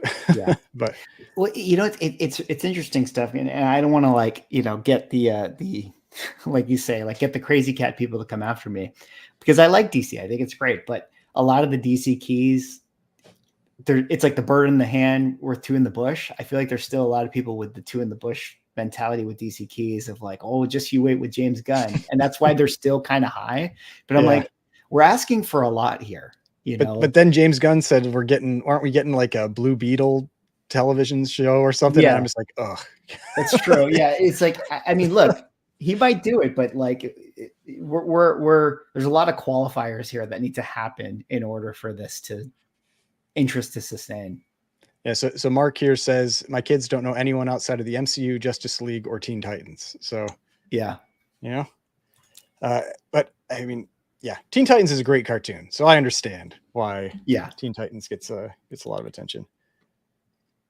But yeah, let's see. I'm trying to. Let's see what the. I think the Ultimate Fallout 4 is sitting under 10 right now, because I'll be. We're definitely not going to make it to that. That is. No, yeah. That is item 454, and we are on 144. It is 3 times out in the distance here. So, I mean, that's probably going to finish at like 6 p.m. And I will not still be on this at 6 p.m. But and that means we're not going to be able to see the pulps either. Those are at the very end. Or yeah, those are the very end of this. But we can talk about some of the pulps. Yeah, so here it is. It's in at 8,700. I mean, this is one of those books that I keep thinking it's going to have an auction where it's going to just like it comes up and it just doesn't get any more bids, and you're going to have that $9,000 sale or whatever. And that's going to be the point where it just, it starts falling. But yeah, I don't know. It bounced back from that low eBay sale. I think its last sale was like 15, but I've said before, I think it has the potential to drop to like 5. So I'd be really, really wary of it, but yeah, it could go low. I'd like to, for all those who are Miles fans and holders of this book, like I hope for them, it doesn't feel that pain. I feel bad when I make videos about it going down, but it certainly could happen with that one. It certainly could.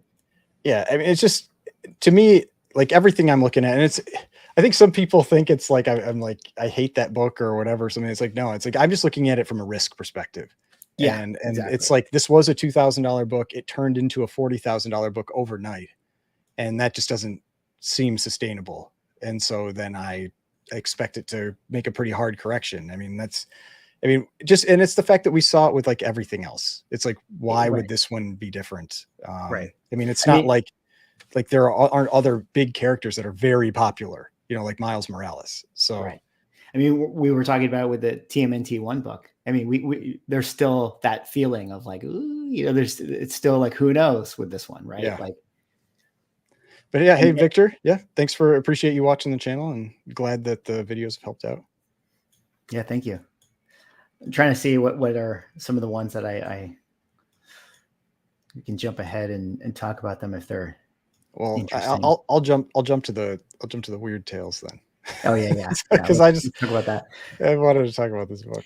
So because this is one of the ones that's kind of become just a running infamous gag. Yeah, running gag. Because it's like I honestly, like, I really like this cover. And I know I think you don't like this cover, but I like this cover. I mean, it's okay. I like the kind of greenish teal. I think that's striking, but it's okay. That's what really sells it for me. I like solid backgrounds in books. And so I think that's part of the thing I really like with it. And I got the little bit kind of like a Batman type tie-in, but this is one of those books that like we keep seeing pop up a lot. Yeah. And it's like our joke is always like, oh, it's so rare. It's just like we keep seeing it pop up like all over the place. And so that's why I've made comments about Pulps before. It's like, again, I don't have anything against Pulps, but it felt like they got very, very inflated quickly when the grading started. And it's like, just wait it out and see what happens. Totally. Like there's no need to jump in, because just in this auction, another one. So yeah, there's two. And even outside this auction, like, we know of a couple dealers on Instagram that have some, right, that are trying to sell it. So yeah. So it's like, we like, there is a census for these books, but we don't really, it's so soon that the census is useless. Yeah. It's like 5 and 4, 5, 8 higher. There's 19 on here now. How many are going to be on there in a year? That's why I think it's worthwhile to just wait and see. Because if books are getting big numbers, this one's at $5,000. This one's at 20. Like, it's just like with comics. When you have big numbers, they pull out books. Yes. Like people that have them are like, oh, they somehow they hear about it through the grapevine or whatever. Like maybe they aren't somebody that would submit to CGC, but someone's like, oh, hey, I heard, have you heard about this sale? And then they go, oh, maybe I do want to sell this thing that I got for $15, 30 years ago, that I can now sell for $20,000. Yeah, exactly. Exactly. And it's interesting too, because, and I don't know, because I'm still learning about pulps and stuff, but I went to a Pulp Palooza and talked to a bunch of people and heard them talk about stories. And I know that there's a pulp culture out there, but I think as pulps kind of hit the internet and this culture, like, new things form and new interests form and new keys almost kind of become their own sort of thing. And so even to your point, like, wait for the census to kind of settle. It's also sort of like, wait for like, that's kind of become the key book, but like, what if another one becomes really the key book that everyone really wants? And so that still has to kind of take shape too. Yeah. Yeah. And I don't know if you saw these, but like, so many Gaines file copies. And look at this. Some big numbers. Mad 6 and a 9.6 for 17,000. Yeah, that's insane. That seems really high. This almost feels like your instant, like, hey, instant top of census. Like, just give me all of them. Because I've been talking about these Gaines file copies a little bit for the last like 3-4 months. They've been getting. They used to be a lot more affordable. They have been getting some very, very big numbers. So that 9.6 is never sold. Let's see. That's crazy. Usually for EC, you've got 9.8s. So the 9.6 is actually the top of census for that book. Let's see. Yeah. So, you had a 9.4 in 2021 go for $4,000. That still feels like that's a big number. It's the first time one's ever sold. So, that's what it is, but 17,000 is a lot. And then the next one had a really big sale too. This one, a 9.2 for $6,000 for issue number 8. And these are the top of census. Well, I don't know about this one. Let's see. 3 and 924 higher. So not the top for this one. There's 3 9.4s and 1 9.6. Again, no 9.8s. Now, maybe part of that is maybe I don't know, maybe the horror ones ended up, maybe there were more of them, maybe they're higher print. So you're more Right. like, maybe he kept more. But I mean, one hasn't sold for a long time. A 9.2 went for 2,900 in 2021. So, I mean, maybe 6 doesn't sound all that unreasonable. Oh no, this is the 9.2. I was thinking it was higher. So, I mean, that's double, in a couple of years. So yeah, I mean, these Gaines file copies, it seems it's outside of just the pre-code horror, are definitely getting some pretty serious attention. But yeah, and there's a whole bunch of them. And I know there was somebody that posted on Instagram that maybe these are theirs. I don't know. They said they had a whole bunch of EC Gaines file copies they were selling. I had thought that they were maybe pre-code horror, not mad, but I mean, look at this. It just keeps going. It's just like,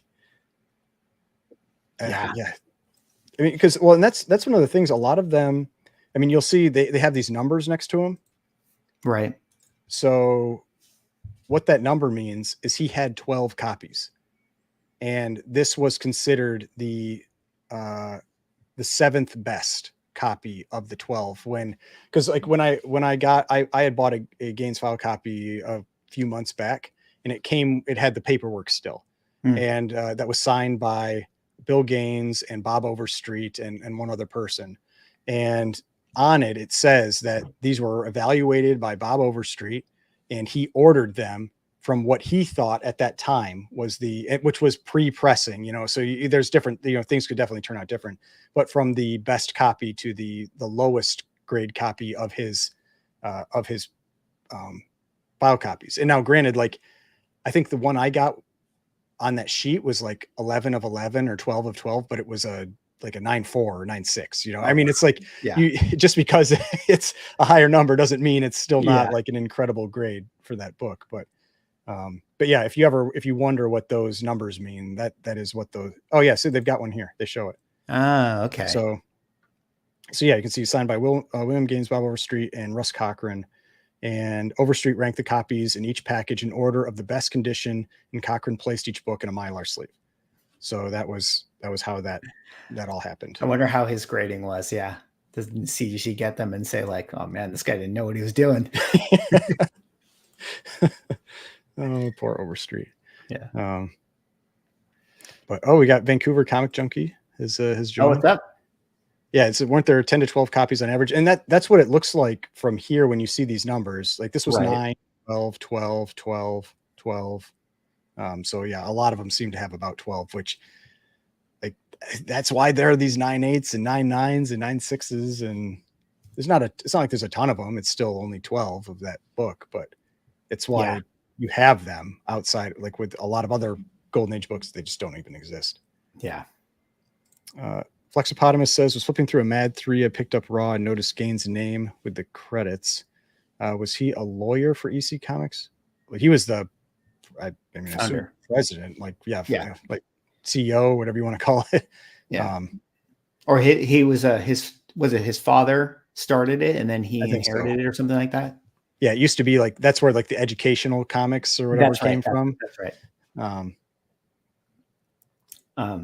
And it's like comic journey. It's like, I mean, based on the prices, I'd say they are getting attention. I mean, like, so some of those are selling for more than some of the PCH Gaines copies that I've seen. I mean, these are getting some very serious numbers. Maybe there's the PCH fans came out this auction, right, with the original art and the the EC books right here. Maybe there's those collectors are showing up. Oh, I forgot about this one. This sale. Now, granted, it's tough to price out something like this. I think I messaged in the chat about this one. This sale was very surprising to me. Your Torchy number 4. Like, it's my favorite cover from this run. But a 9.6 white pages sold for $15,000. The thing that was tough for me with pricing this one out was that when you get certain books and they're going to potentially hit certain price points, like we mentioned with like the really high dollar stuff, like the 100, 200, 300,000, like they start competing with other things.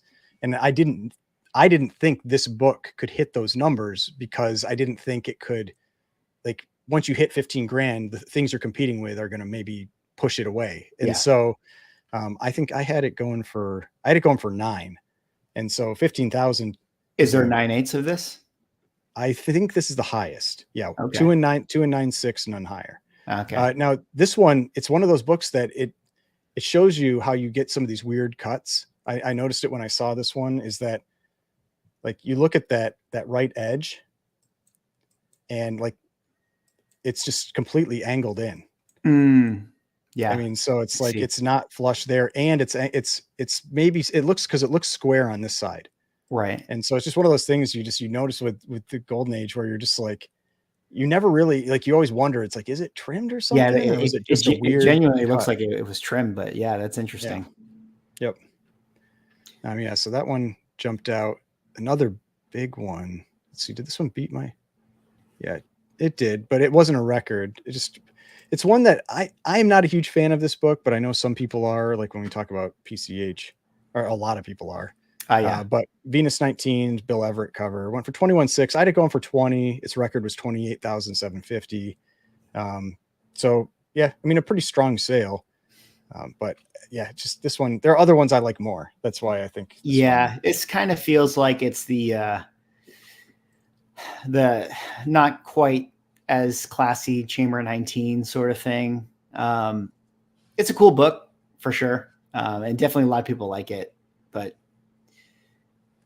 yeah, to me, it's one of those where it's like, at that price point, I'm not interested. Like. Right. It's like, I was talking with some people about the Suspense 3 that sold, that went for 51,000. Yeah. And, I had a few people that were telling me it was going to, it's like, this may go for like 75. People were telling them they would bid 75. And I was just like, at 75, I'd rather have something else. Like, it's a book that I really want, but for that copy at 75, I would have no interest. Like, if it was like a super high, that one is tough. Yeah, like if it was a great presenting 1.5 or something, like maybe, but that copy at 75, I'm like, I could get like a 2.0 or a 1.8 Tech 31, and I would absolutely rather have that than Suspense Comics at that price point. Sure. And so I don't know. That's where, like, now it's like, again, it's like, it's all about the grade in that case. Like if it was a 4.0, it's different, but yeah, that one, I don't know. And that's one of the things that it's different for everybody, but that's just how I look at a lot of these books. It's like, if they reach a point where I'm not interested in paying that, for that book compared to other things, then it completely will fall off my radar. Right. But yeah, that's the interesting thing, with comic buyers' behaviors and what people sort of like. But like you said, yeah, it's hard to play this or that game because people have different preferences. All right. I just wanted to talk about, because I saw this on my screen over here. And so with this one, because I had pulled in the sales numbers before they went live. This was sitting at 8,700 before it went live, which is why I had priced it, I think, at 14.5. Its prior record was 24. And we had a Comic Link sale of a 9.8 3 weeks ago for 26. And so that's why this was possibly the most surprising sale of the entire auction. Now, the only reason that you get that weird thing is that, and I know people get upset with GPA not having like Comic Link data or whatever, but it is what it is. If you look at the sales data for Albedo 2, it doesn't look like it's that far off of a buy. But then when you know about that Comic Link sale, it seems really off. And so it's like the 9.8 went for 55.2. And so you're like, okay, 9.6, 33, which is still high for a 9.6 to a 9.8. But when you look at all the other grades, like 9.4, 9,000, 9.0, 6,000, like they've all corrected pretty significantly. Right. And that's why, my point on this one was that when you have other books where, this was going for 21.5 back in 2022. This one was 62, and again 62. This one 48 down to 35. You have these ones that seems to be, they don't sell often, but seems to be correcting to then pay a 50% record is just risky. It's very risky. It's risky. Yeah. Yeah. Like even if you could somehow crack it out and get a 9.8, you still know about that 9.8 that sold for 7,000 less than this. You know? Yeah. Yeah. And I mean, I don't know. Maybe. I mean, but yeah, that staple is a little bit funky. Yeah, it definitely has like kind of like the pushed in staple thing, which doesn't seem to hurt grades. But I mean, it's a good looking book. Like Yeah. maybe I mean, you look at it, it's something over here. But you know, a grader could have given this a 9.8 too, and no one probably would have really lost it. No, based on what I could see there, I don't think so. I mean, Yeah, let's see if they did this 9.6 get great. Light staple rust. Interesting. So yeah, I mean, I've talked to people about that where like staple rust can get some very, very high grades, and maybe that is the only thing that held this one back, but it still is a 9.6. Because I mean, I've had people like I had somebody in a comment recently where they said it was something about like if they have rust on the staples, they it was almost like I think they said it's like immediately like a 4, or they'll like it was something like they almost want to give the book away. And I was like, just so you know, you can get some very high grades with rust, like 9+, depending on how much there is. And so it's just like it's one of those things you got to know how they treat it. But yeah, maybe that's the reason this one isn't a 9.8, and maybe the person saw that note and they think like I can get that rust off without that rust without CGC noticing. Yeah, so. But yeah, I mean, part of the way I look at it is, yeah, they don't sell quite as much, but the print count was I think it was like 2,000. So it's very similar to TMNT 1. And to me, this book at this grade is like with that price is approaching or getting real close to even surpassing TMNT 1. Yeah. And this is not TMNT 1. Right. So that's kind of how that's my logic on it. But yeah. I love this cover. This is one of my, like, for a Fawcett cover, this is I think it's the first cover of Captain Marvel Jr., but it's got everything going on this one. I mean, you got the woman in the red dress with the guy pouring wax on her. You've got Captain Nazi in the background. Here, let's pull that one up. Yeah, there's definitely a lot of stuff going on, which is the fun. Bullet Man, and just like the color scheme always is whatever this creepy guy, but the color scheme really pops. I 2,600 feels cheap. I don't know. Like for this book, that feels really cheap. Yeah, you could buy ASM 300. Good. Like if I could buy this or ASM 300 at that price, I would buy this. Yeah. Totally. Okay. Yeah. So the first Captain Marvel Jr. cover, part 3 of the trilogy.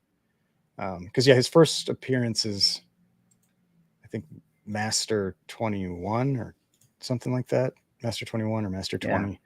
Yeah. But yeah, I have owned this one other time, and that is a very good looking copy. Yeah, the blue is really nice on that. Yeah. Here's a nice little Bernard Bailey. Yeah. See, like this Bernard Bailey versus that Spectre Bernard Bailey. Sure. Like, it doesn't even seem if I didn't know Bernard Bailey did those Spectre covers, I wouldn't think he did those Spectre covers. Like based on his work here, either he vastly improved his skills, or it was like when he was at DC, they're like, you have to draw the character this way. Totally. Because they do have that with DC. Or he had his turnaround at DC was like, you have one day to do all these covers, versus maybe he had time to spend on this stuff. Ah, man, that is a cool one.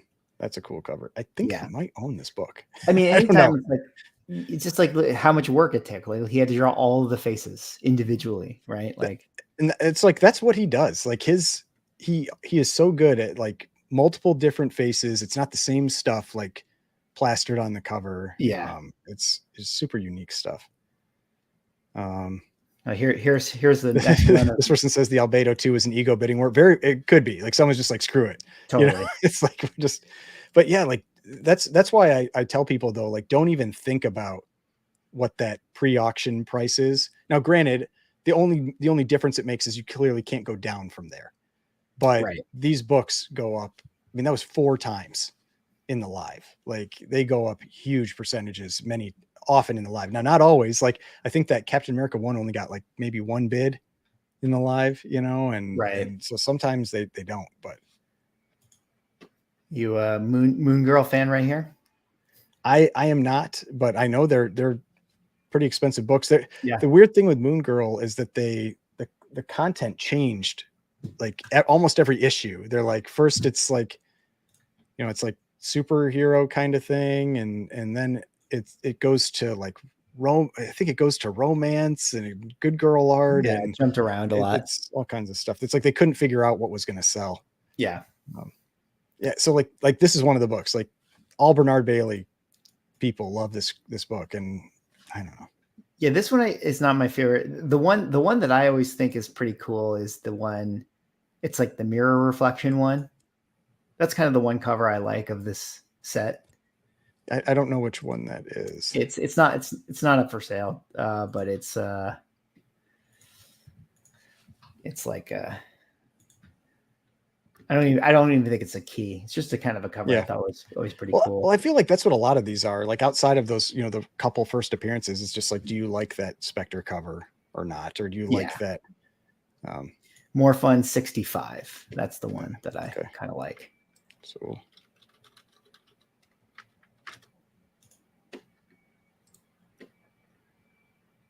let's see here.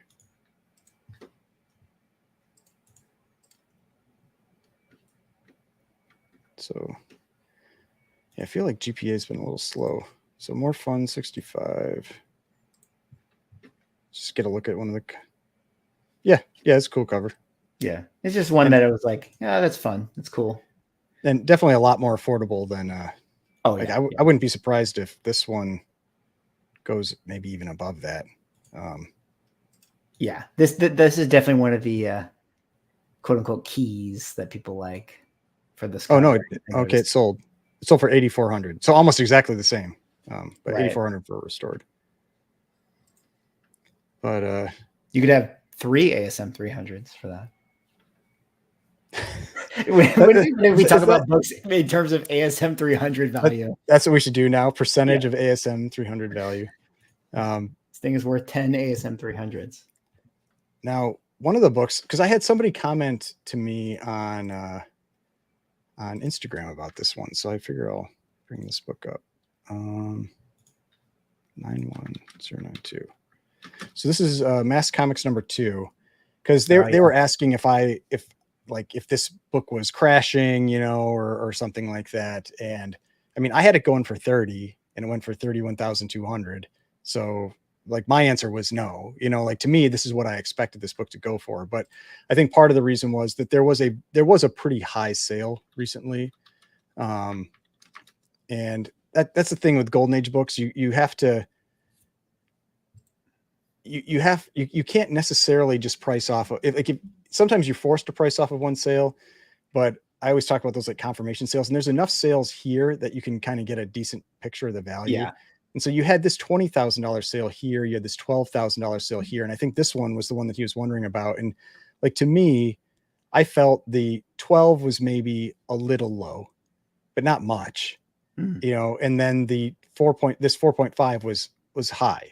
You know, I probably would have had that at like 16, and then the 6.5, like I said, at like 30. And so it's like, you have this one sale is maybe a little low. This one sale is maybe a little high, but otherwise, more or less, it's around where I'd expect that book to go.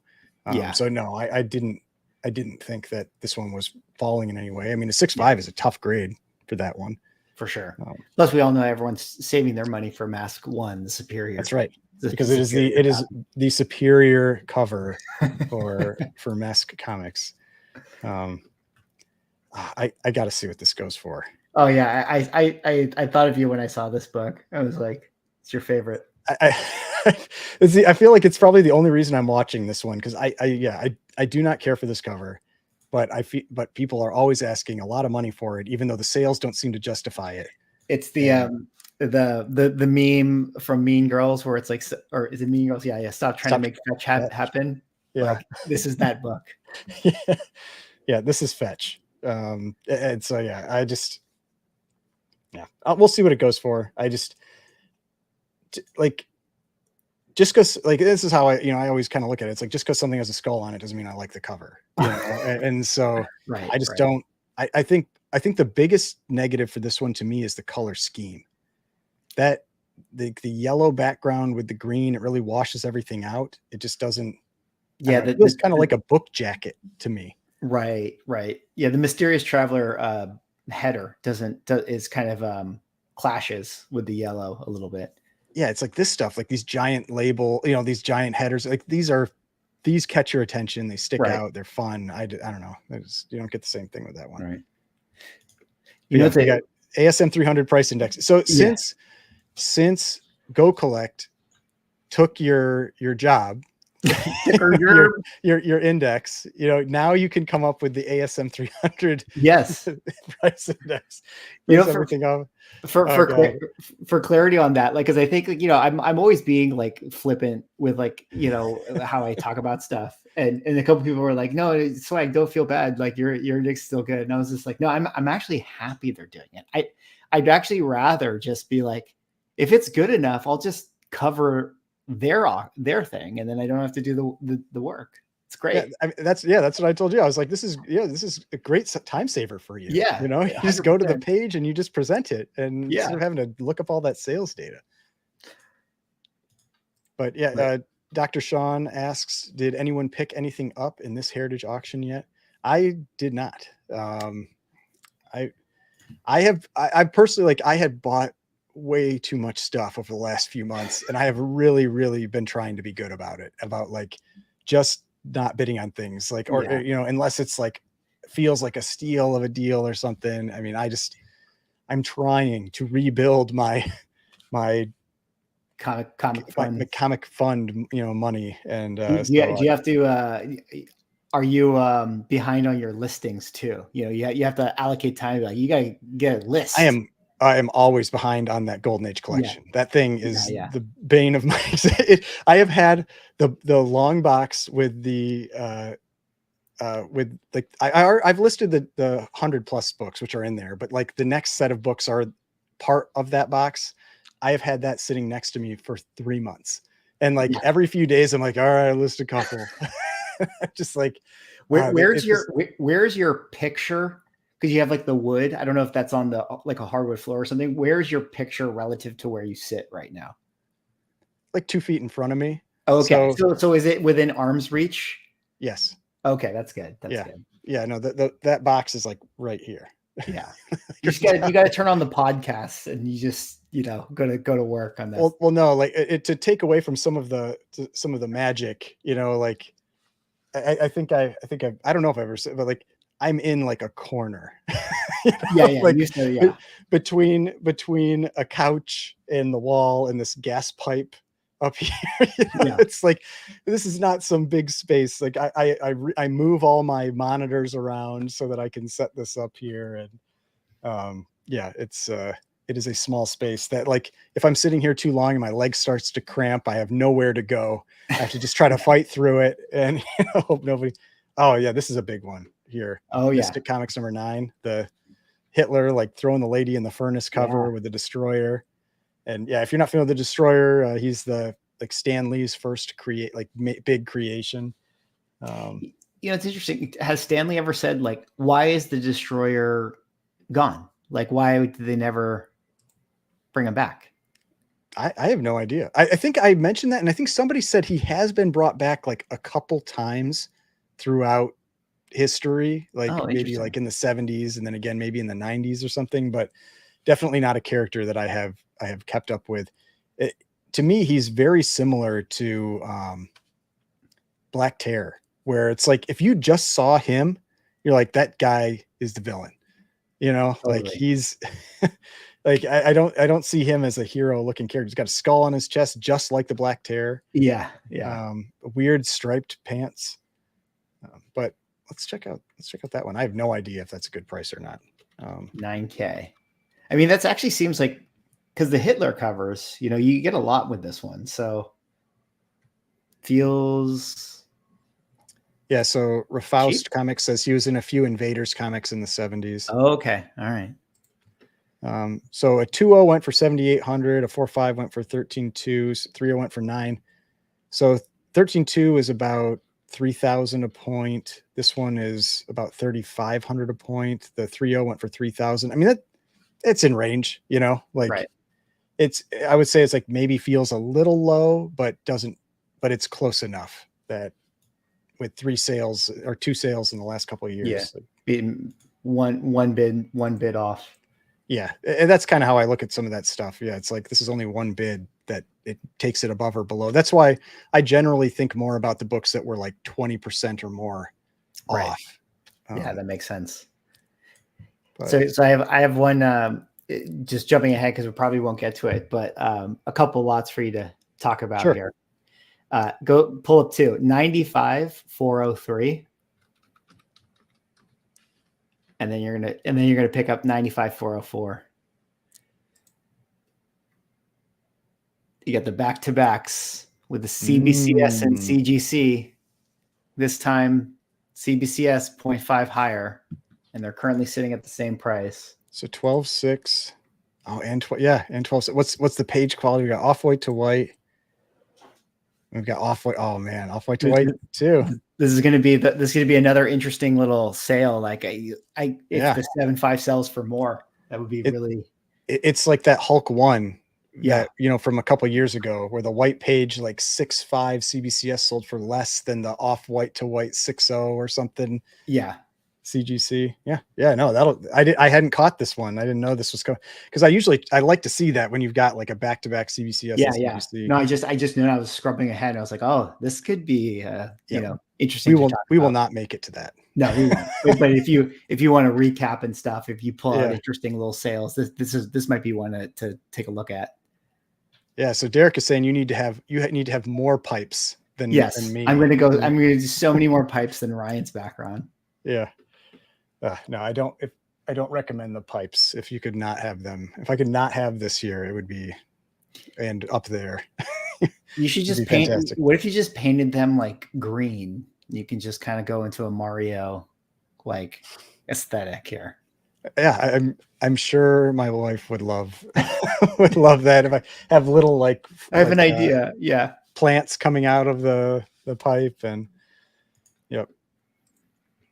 But yeah, so I guess anybody in the chat, did you pick up anything in this auction? Did you like Dr. Sean, if you're asking, did you buy any books? I won't ask if there's anything you're looking to bid on, because I don't want to impact your bidding. So Horvath was going for cap 17, but got priced out. Yeah, I mean, that's bidding in these auctions is always tough. The signature auctions. I do find it like I've never bought a book from a signature auction, and it's always, I mean, of course there's deals out there, but I do find them to be competitive. Yeah. I mean, they have the booklets that are all sent out. They're out there longer. Like the bidding is longer. I have been like, when you look at your time investment for like trying to find like a deal on a book or something like that, they are probably one of the poorer time investments, because there's so many. I feel like there's so many less deals in the signature auctions. But yeah, it feels like the weeklies, and I mean, if you're not trying to buy like a massive marquee book, but like the weekly auctions and the kind of under the radar comic link ones, that's probably your better bet. Yeah. And Dr. Sean said he bought the I think that was a Gaines copy, right? The crime suspense stories. Let's see. Was that one? Because I'm sure I was watching that. Let's see. Dissected bodies in med school. Yeah, so that was 95080. All right, yeah. Gaines file copy 963840. Yeah, I mean, because like look at that. Like, I mean, a 9.6 going for 3840, and a pretty crazy like pre-code horror cover, and like those Mads were hitting bigger numbers. So yeah. I like it. Dr. Sean is trying to play it off that his doctor and dissecting bodies, and that's why he likes this book. But we all know why you really like the book. It's very popular feet imagery. Yeah, the feet cover. Yeah. Yeah, New Compass says having I think he's talking about the planets, probably having a new full run in auction. Do you think that Flood's demand and prices are weakened, or does it attract collectors? I mean, it's hard to say. It just, I think it probably attracts collectors. But what I often look for with those is I look for the Sunday auction that comes up after this to get the overflow, and that's like we joke about the, like which session you're, a bidder on. And like, I think this goes like through session 7. So if you're bidding on Sunday, you're not even in there. You're session 8, bidder or something like that. Like, I mean, it's just, I wonder with the overflow, like with the say the coming weekly auction that's going to happen on Sunday and Monday and stuff. Like sometimes I wonder, it's like, the person who bought the Tech 27, it's like he's still got the checkout, or she or whoever, right? So they might be like, well, now that I have one big invoice to pay for, like let me keep buying, just combined shipping. So I wonder if sometimes those you still get the higher prices in these following up things. Well, especially if they thought they were going to have to spend like 800 or 900,000. Right. Now they're just like, oh, I just got to buy more stuff. I got all this cash sitting around. But yeah. Oh, Jose says, I got a Spawn 198 from Heritage a few months ago. They sure take their sweet time with shipping. Yeah, I think it all depends how, well, I guess what you're used to with shipping. So if you're used to like eBay or like an Instagram claim sale where someone's probably going to ship it out within a day or two, yes, they are very slow. But if you're used to auction house shipping, at least my experience is Heritage has tend to be the fastest for me. Then probably Comic Link and then Comic Connect. Comic Connect, my last 2 purchases, I've had to reach out to them after a month to get them to ship my books. So, and I think one of them, I might've waited 6 weeks. I was just like, all right, I will finally reach out and see what's going on here. And every time I reach out, they ship them out within like a day, but, that's been kind of my experience with the different shipping. But yeah, it's definitely a different game than Whatnot or whatever, where they're required to ship out in 24 hours or whatever it is. Like, I have a smaller sample size, but that feels right to me. I feel like Comic Connect has been slower than Heritage and stuff. Now with Heritage, because I've bought enough from them, I don't even have to pay them and they'll ship it out. They know I'm going to pay them. So it's like, I remember like a little earlier on, like I used to always reach out to them if I wasn't going to be able to pick something up or be there to receive something. I'd be like, hey, can you hold it? And I hadn't done that yet. And I hadn't paid, because I was like, oh, they won't ship it out until I pay. And they shipped it out. And I was like, what just happened? So I messaged them and they're like, oh, we know you'll pay. I'm like, all right. Hey, that's funny. So you build up some trust, I guess, at some point. So yeah, I'm not there yet. They're like, hey, where's your money? Where's our money? Yeah. And Mark here, he bought the Lawbreaker Suspense 11 in an 8.0. That's the creepy tongue cover. So yeah, that's a cool pickup.